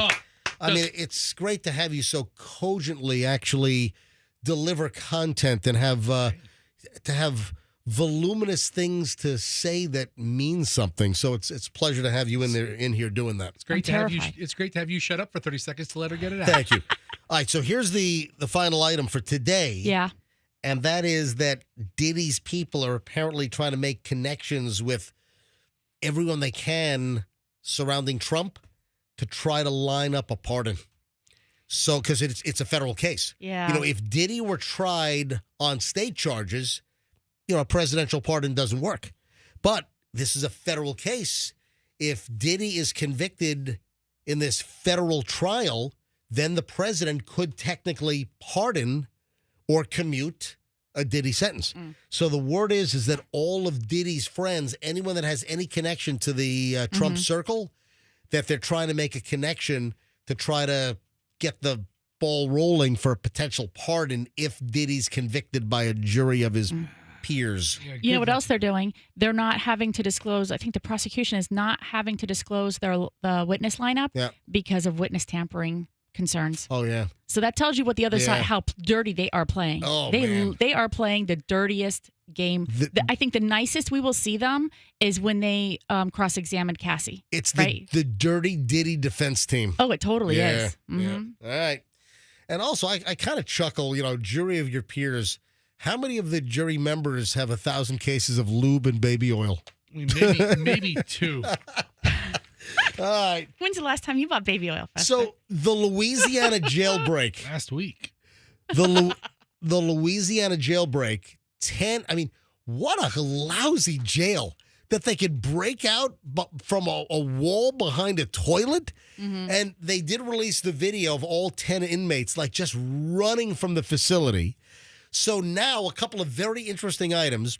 10 escaped. 4 have been captured now. So yesterday it was only 3 and there were 7 still on the loose. Now there are 6. They captured another one. So now they believe that they might have gotten help from the inside, that some employee, somebody is in big trouble. If they can figure out who it is, they might already know. But apparently there was help from the inside. And did you see what they scrawled on the wall that they busted through? See you later, mofos. Well, not exactly. You're close. That's what I'd be writing. No, somebody scrawled on the wall right above the hole they smashed through to escape from the New Orleans jail. They wrote something like "too easy," LOL. By the way, they used the wrong two. They used TO instead of TOO, but they did too easy and then LOL as in, you know, laughing out loud. Obviously, these inmates did not utilize any of the high school level coursework that the prison offers to the inmates. Or spell check. Yeah. No, they have no devices. They didn't use spell so check. an Orleans Parish maintenance worker has been arrested Tuesday morning. Oh, this is fresh. Okay. Wait. Breaking news. Give me the deets, man. All right. Well, hold on. I need to have Cajun Fester Dolt. Hang on a minute. Let me give you your news music here. Hang on a minute. Let's folks, I believe we have a special report coming down in 3, 2, 1.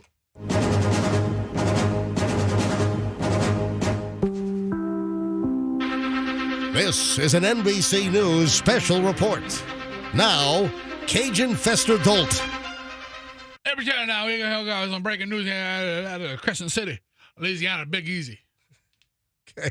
With jailbreak, we got 10 inmates on the run. We done catch 4. What?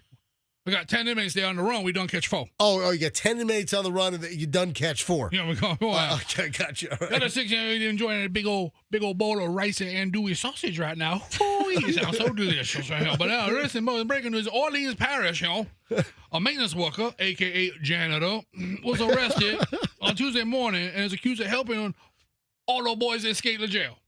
So a maintenance worker. Yo. This just came out. This is breaking news. They go, he janitor. Yeah. He washes the toilets. He cleans the showers. And he helped the boys escape. He be arrested. Now he in jail that he was once cleaning.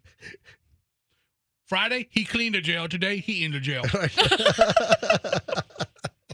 All right, breaking news. Breaking news right here. All right, fantastic. We're right here for all your Bayou breaking news here on the MJ Morning Show with Cajun Fester Dolt. Thank you. Ladies and gentlemen, Fester Dolt on the MJ Morning Show. Go Tigers. Yeah, hang on a minute. Let me wrap this up. This has been an NBC News special report with Cajun Fester Dolt. More news later on this NBC station. Yeah, I tell you, go Tigers, because I meant it. Oh, man, I do like Cajun Fester. I do too. Yeah, people do like it. I got to save this for tomorrow. I've got a great story about hobbies, and we're going to take some phone calls, and I'm telling you right now, it's going to generate some phone calls on hobbies. That'll be tomorrow morning here on the MJ Morning Show, so stand by. $1,000 on the way in just a bit. The last 1,000 for today. Again, $1,000 every hour, every day this week on the MJ Morning Show. As this is the second 20 grand, second week, total of 40 grand. So Michelle, there's another guy doing exactly what you and Julian are doing. There's a writer for CNET, C-N-E-T, which is great. It's like a tech website. Yeah, only a lot of techie stuff. Computers, tech. It's a great site. I've gotten plenty of material, and I enjoy CNET.com. And a writer by the name of Mo Long. That's a great name. Mo Long is doing exactly what you and Julian are doing, Michelle. And Fester and Allison. I'm the one that brought it to your family. It was my idea. Michelle proposed it to Julian after me telling her what we're doing. But let's have Michelle take all the credit.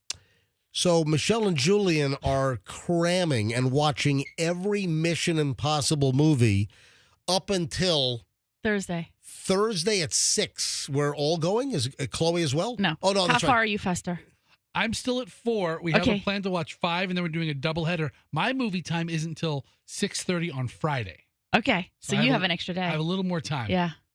Are you still one movie behind? Are you still at 3? We did 4 yesterday. Did it drop off? A little bit. A little bit. A little bit. No Ving Rhames. I know, until the very end. At the very, very end. But you know what? I have good news for you, because you were lamenting the fact that he was not in this one. Guess what? What? He's in all the rest. Okay, good. There you go.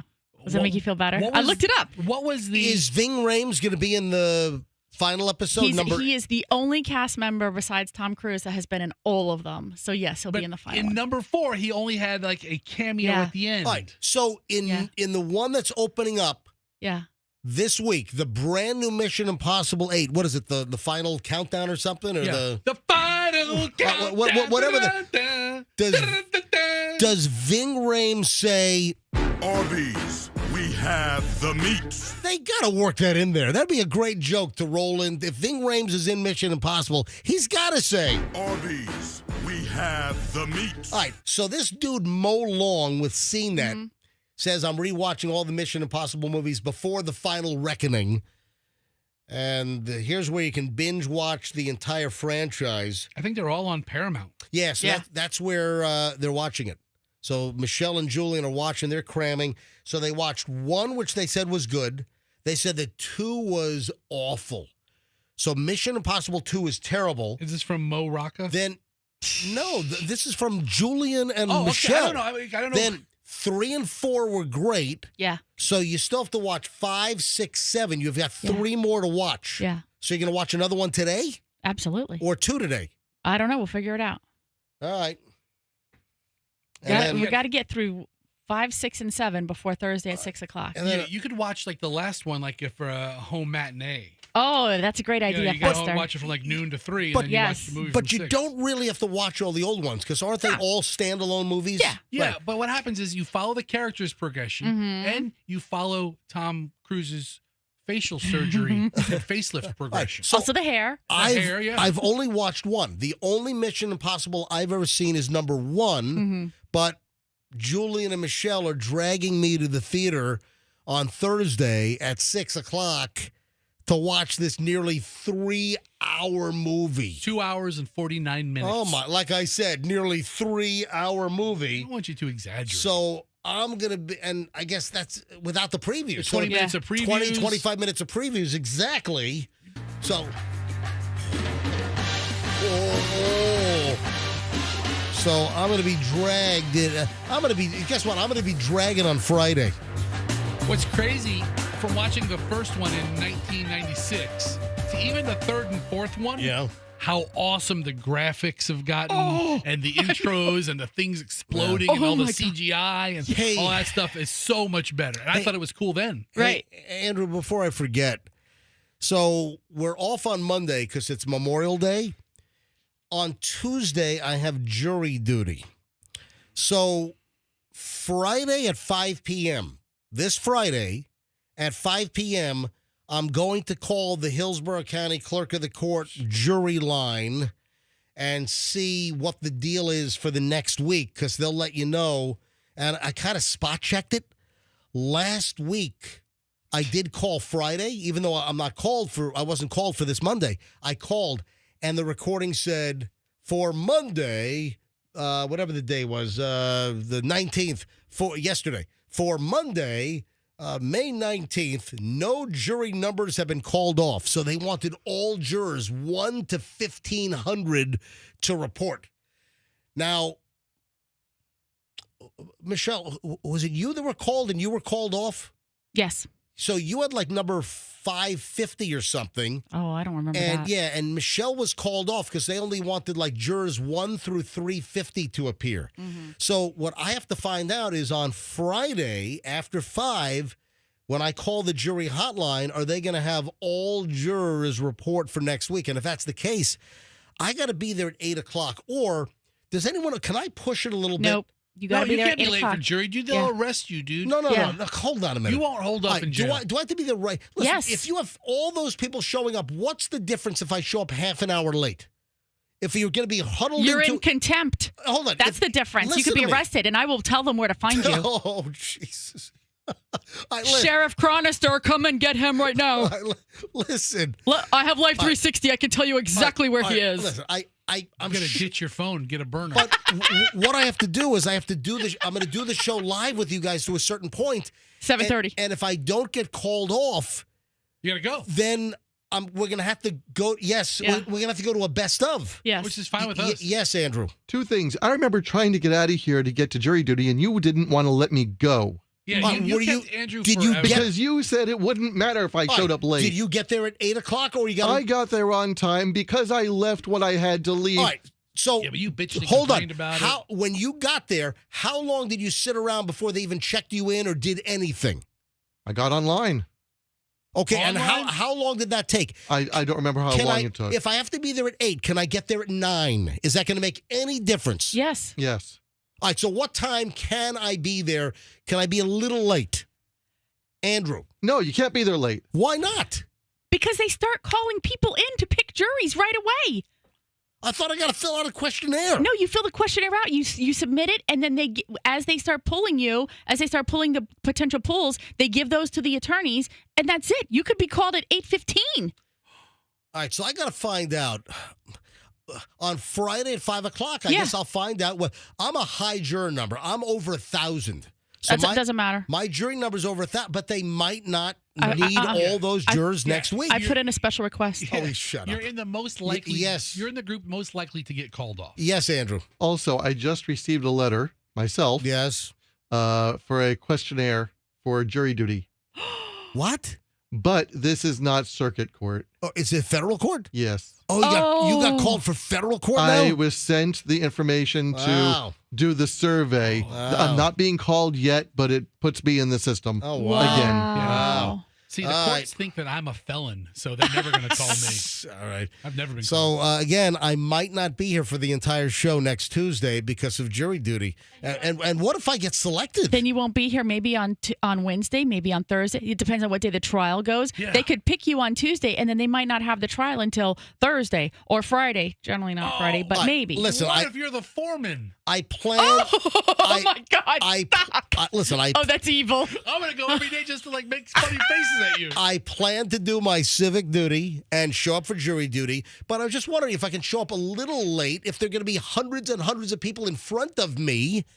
If I'm over... They're not in front of you. That's you're misunderstanding how it works. It's not a soup kitchen. Right. You turn your form in, and then they just call like randomly groups of people that are in the system for the jury pool for that day.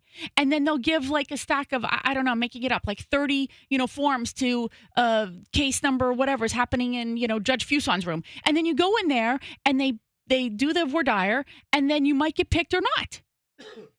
Right. So it's not like you're in line. So, MJ, what you got to say is they would not have arrested him if he wasn't guilty.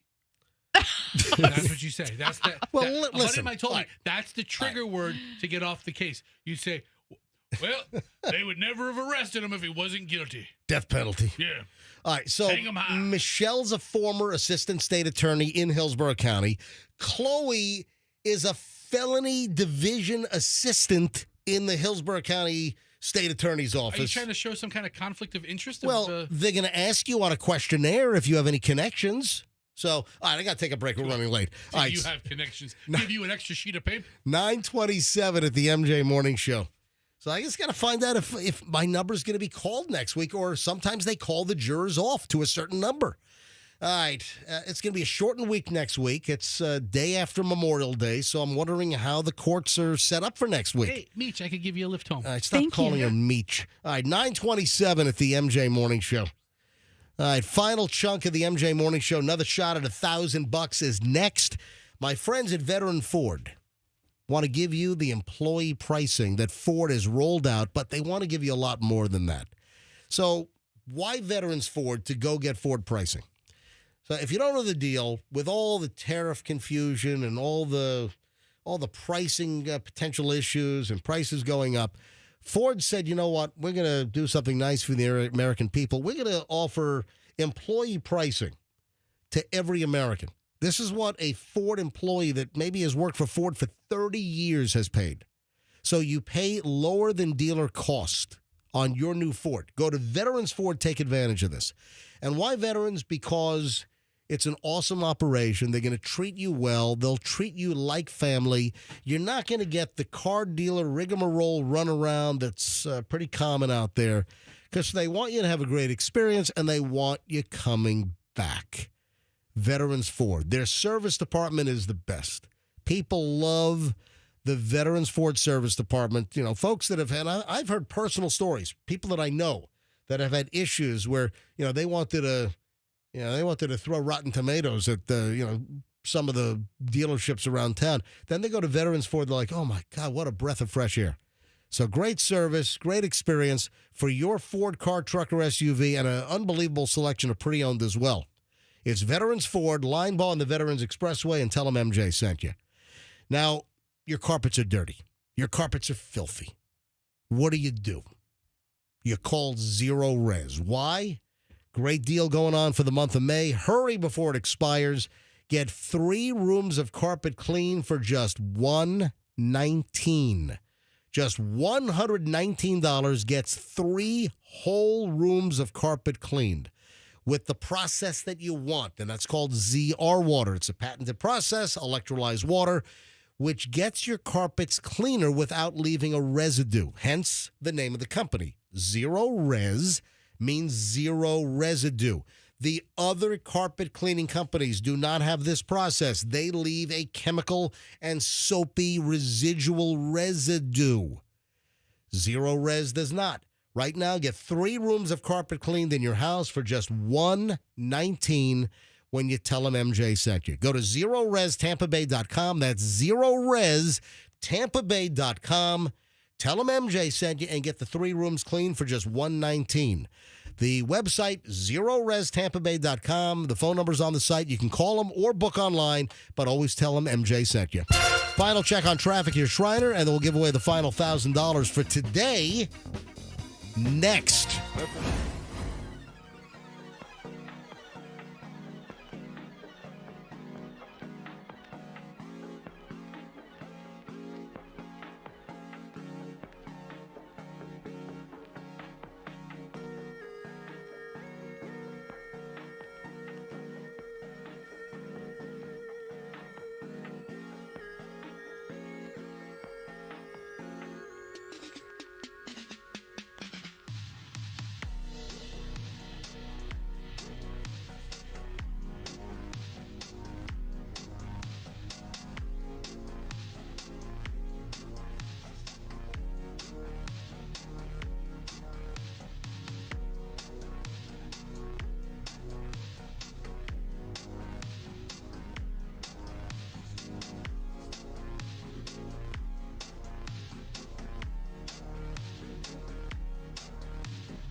9:34 at the MJ Morning Show, and Michelle is watching the potential. Is it the fledging? Is that what it's called, Michelle? Is that the name for it? Fledging?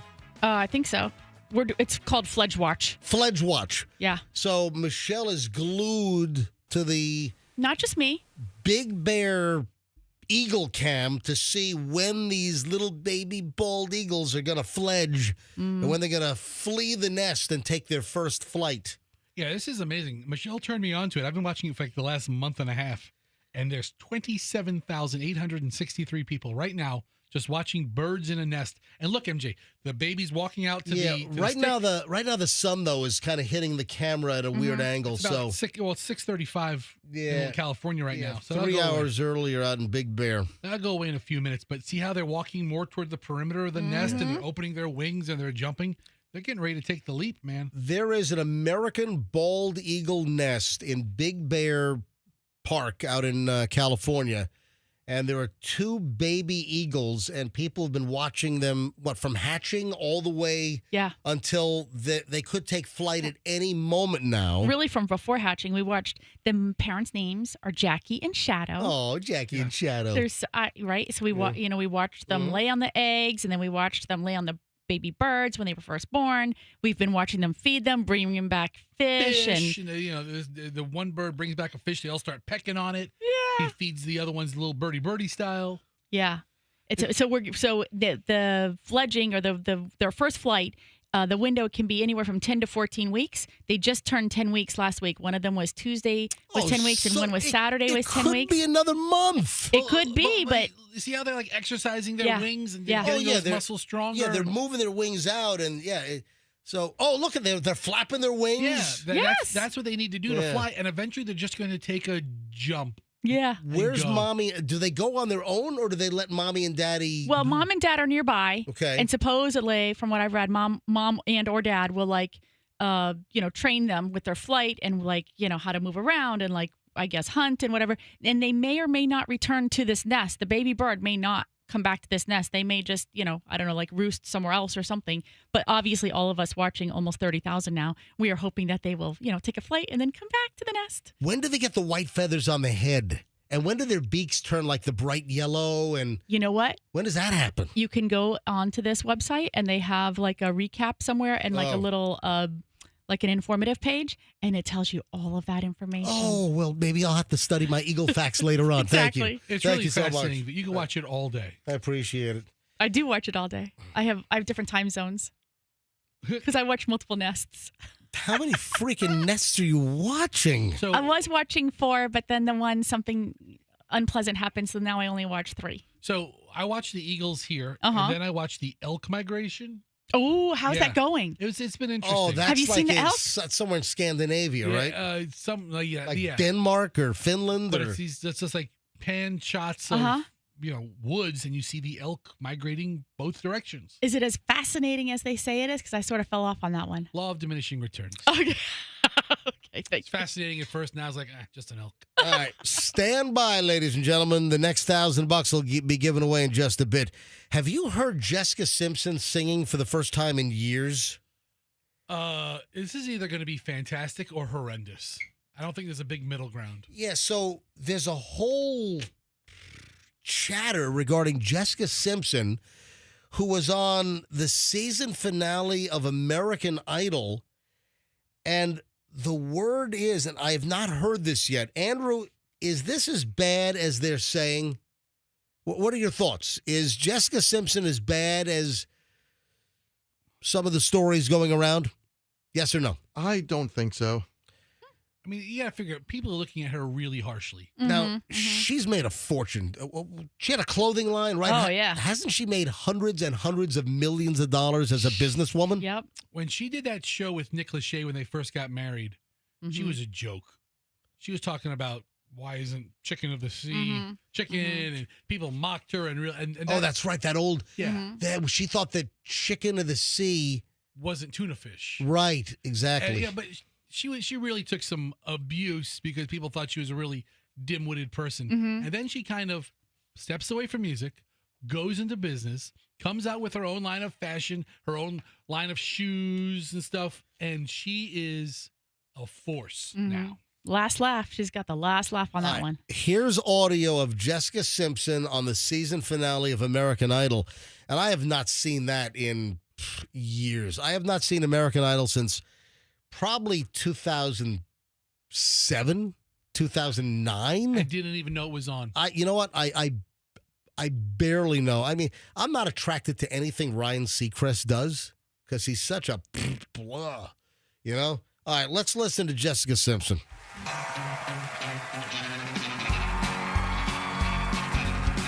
Obviously, this is boots are made for walking. You keep saying you got something for me. Well, officer, I don't mind to say you do. Now you're right there where I thought you'd be looking. Legs gone handy when law's in front of you. These boots are made for walking. That's just what they'll do. One of these days, these boots are gonna walk all over you. I don't know if this is that much of a train wreck. Why were people calling this a train wreck? So the guy is what? Josh King. Did he win? I don't know. I don't even know who won. Oh, so Josh King, the guy, was a previous contestant on a different season, according to Andrew, our producer. I have no idea. Yeah. You know, she's playing some voice games where she has an affected voice. You know, because she's singing almost like Britney Spears kind of sang. And I don't know if it's much of a... So the headline, American Idol fans roast Jessica Simpson's first live TV performance in 15 years. Absolute train wreck. I don't know if this is a train wreck. Listen. Yeah, I mean, I don't think I really need to hear that, but I wouldn't call it a train wreck. I think they just didn't like her version or her rendition of it. But the fact of the matter is that she does demonstrate remarkable control of her voice and, you know, the I don't know what you call it, going up and down, whatever. But just because you don't you like mean, that. You mean range or yeah, thank you, the range, because I don't know anything about that music stuff. But, you know, she seems to have control of her voice, and her voice still sounds good. I wouldn't prefer that version, but I'm not going to knock her for it. Yeah, I mean, Jessica Simpson could read the phone book and I'd listen. I love her. Oh, boy. Now, guess what? Sleeping 8 hours a night could be bad for you. All right, just shut up with this stuff already. Yeah, study finds yesterday. I'm on the website just looking at the latest studies, right? Sleeping 8 hours every night can actually worsen your heart health if you're doing this. People with irregular sleep schedules had a 26% higher risk of major cardiovascular events, including heart attacks, strokes, and heart failure. Even if they got the recommended amount of sleep, sleeping regularly may matter just as much as sleep duration. Going to bed and waking up at a consistent time was linked to significantly better heart health. So even if you're getting enough overall sleep, it's the inconsistency of your bedtime, apparently, that's potentially problematic. All right. Hey, is Jessica Simpson still with Nick Lachey? No. I'm so keep track of this crap. So they broke up back in like 2006 or so, something. Wait a minute. So who did Jessica Simpson marry? She's married to a former, I think, football player from Harvard. She married to a guy named Eric Johnson. Yeah. I don't know much about him. Apparently played ball. Looks like he had a cup of coffee with the 49ers. All right. He's a tight end. All right. I don't know much about him. But, yeah, she's doing her thing, man. Mm-hmm. And Nick Lachey is married to Vanessa Lachey, and they are the hosts of Love is Blind on Netflix, which you have to watch. I'm not watching that garbage. You should watch it. No, give it one episode, and you'll be like, okay, I'll give it another. Not watching it. So if you are pregnant or if you're planning on getting pregnant, listen to this hot tip from the MJ Morning Show. Oh, no. If you eat this high-fat food item, which is actually very, very healthy for you, so high-fat, very caloric, and very healthy, what do you think I'm referring to? Michelle, you take the first crack at it. High-fat, caloric, and very healthy. Eating this food. Come on.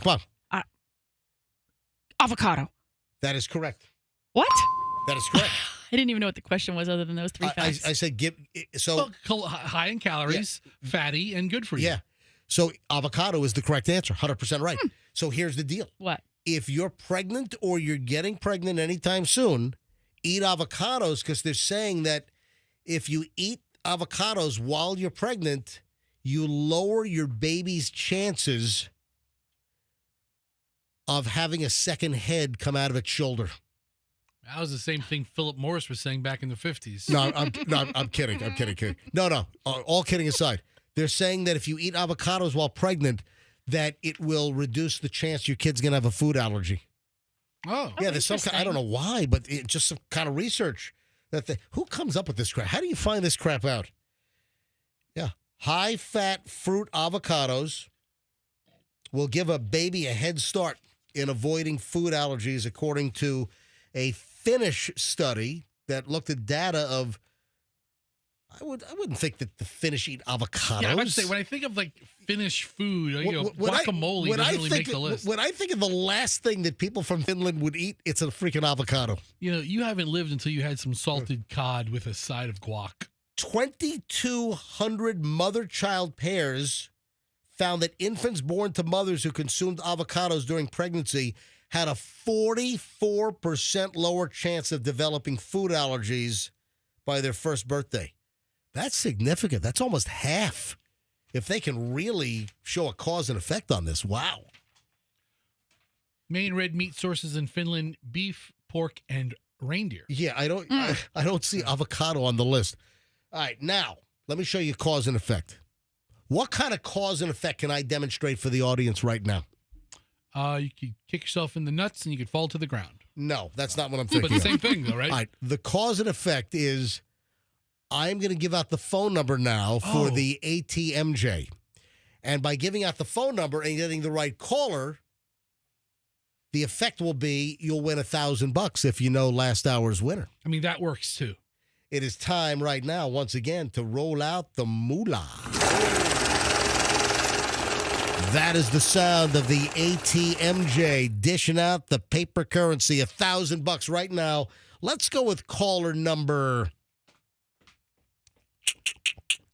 What is the age where all of the celebrities die? Is it 27? Yeah, 27. Yeah, 27. Like the 27 Club? Yeah, the 20 exactly. Like Jimi Jim Hendrix. Morrison, Jimi Hendrix, Janis Joplin, Kurt Cobain. Yeah, the 27 Club. Yeah, the 27. You know what? 27 is too low of a number.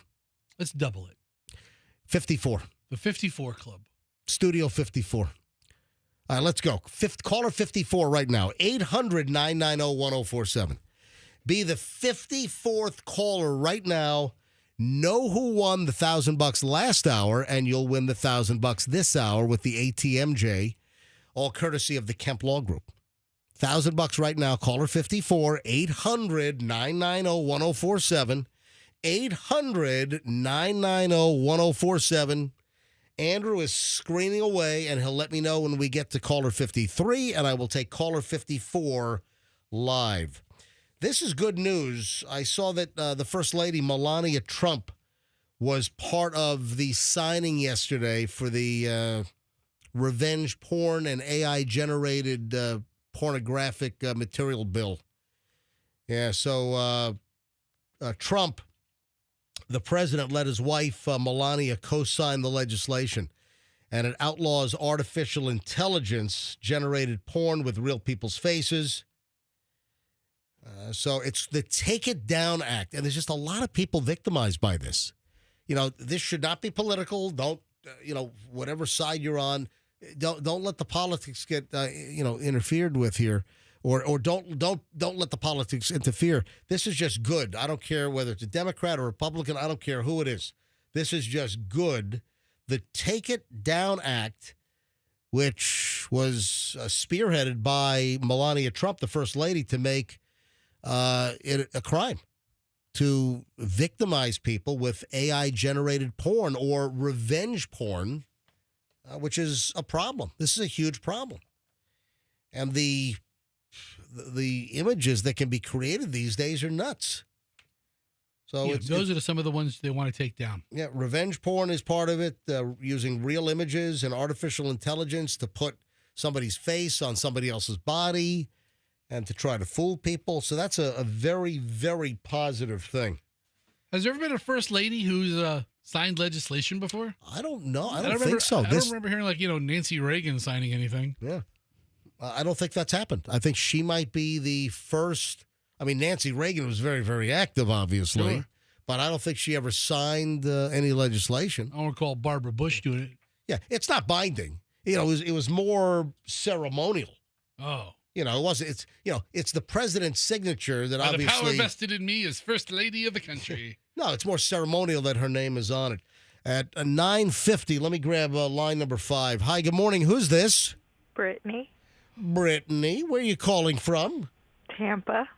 Brittany, can I ask you a question? Sure. Brittany, you're listening to the MJ Morning Show, obviously. Do you want me to hang up on you right now, or do you want me to keep you on the phone? You can hang up if you want, but I would like to win the money. Oh, the reason why I'm asking, because I don't know if you were a Brittany that subscribed to... Leave Brittany alone! I just wanted to make sure. So I will keep you on the phone. I won't hang up on you. I mean, if you want us to leave you alone, we will. But do you want me to keep you on the phone and, go to the next step here? Yes. Okay. All right. Brittany, you're caller 54. Okay. Are you shaking right now? I am. I hear your voice trembling. She could have a medical disorder. She could have, like Parkinson's early onset or something. That's terrible. What's the matter? It's a possibility. What's wrong with you? I don't know this person. I just want to be sensitive. Brittany, you're caller 54. If you can tell me who won the $1,000 last hour, you win $1,000. It wasn't my dad, but his name was Rick. That is correct! Brittany, you got it. You won $1,000 in cash. Thank you, guys. It's the ATMJ, thanks to the Kemp Law Group. Accident or fall, you call Kemp Law. You at work, or what do you do, Brittany? I am at work. Yes, sir. What do you do? What kind of work do you do? Research. Oh. Research? Oh, research. Look at that. Research. All right, Brittany, can you spell your name? I want to have the name correct, because there's several ways to spell Brittany. It's Brittany. You're a Brittany. Yes. How old are you, Brittany? Just out of curiosity. 31. Excellent. Thank you. Brittany, you're the latest $1,000 winner. Congratulations. Congratulations. I'm going to put you on hold. And Andrew, is the $1,000 going to come in handy right now for you? Yes, it is. Awesome. All right. Andrew's going to pick up the phone, get your information. And thank you for listening to the MJ Morning Show. Thank you, MJ. You betcha. All right. Line 5, pick up Brittany. Look at that. Did she not thank me because of the Parkinson's joke? Is that what it was? Did I offend Brittany? Oh, I can hear her voice trembling. Listen, I've had relatives with Parkinson's. That was insensitive. Oh, apologies. Oh. Fester, you're a horrible human. He is. Yeah, Fester is a horrible human being. I'm president of the Horrible Human Club. And I'm vice president. That's right. We got to roll. I've got so many great things that I did not get to today that we will get to tomorrow. And then, of course, another $4,000. We gave away $4,000 today. 1,000 in the 6, 1,000 in the 7 o'clock hour, 1,000 in the 8, and 1,000 just now in the 9 o'clock hour.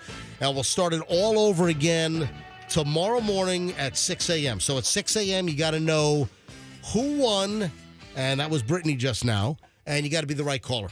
So we'll do it starting in the 6 o'clock hour, and then every hour again tomorrow. It's the ATMJ here on Q105, 104.7 FM. Folks, if you don't follow me on Instagram, give me a follow. Certified MJ Radio. Oh, you know what? There's something on IG that I meant to mention like yesterday, and I did not. What did I put on IG that I thought was important? Hang on a minute. There was something... Let me see if I can find the damn thing. I posted... We can get to it tomorrow. Well, we will get to it tomorrow, but I thought maybe I would just mention... Oh! The pickup truck that came off of the interstate onto Dale Mabry into Walmart at 275. This old Ford Ranger loaded with furniture, and there's a guy just standing up on the back of the bed holding the furniture up as they're driving down the road. I'm like, what the hell? If you've got to see it. We'll talk about this again tomorrow, but you got to see this video. It's on my Instagram, Certified MJ Radio. Give me a follow, Certified MJ Radio. My DMs are open, and my email is mj@mjmorningshow.com. Folks, have a great day. We'll see you back here tomorrow. And do me a favor, as always, please be careful out there.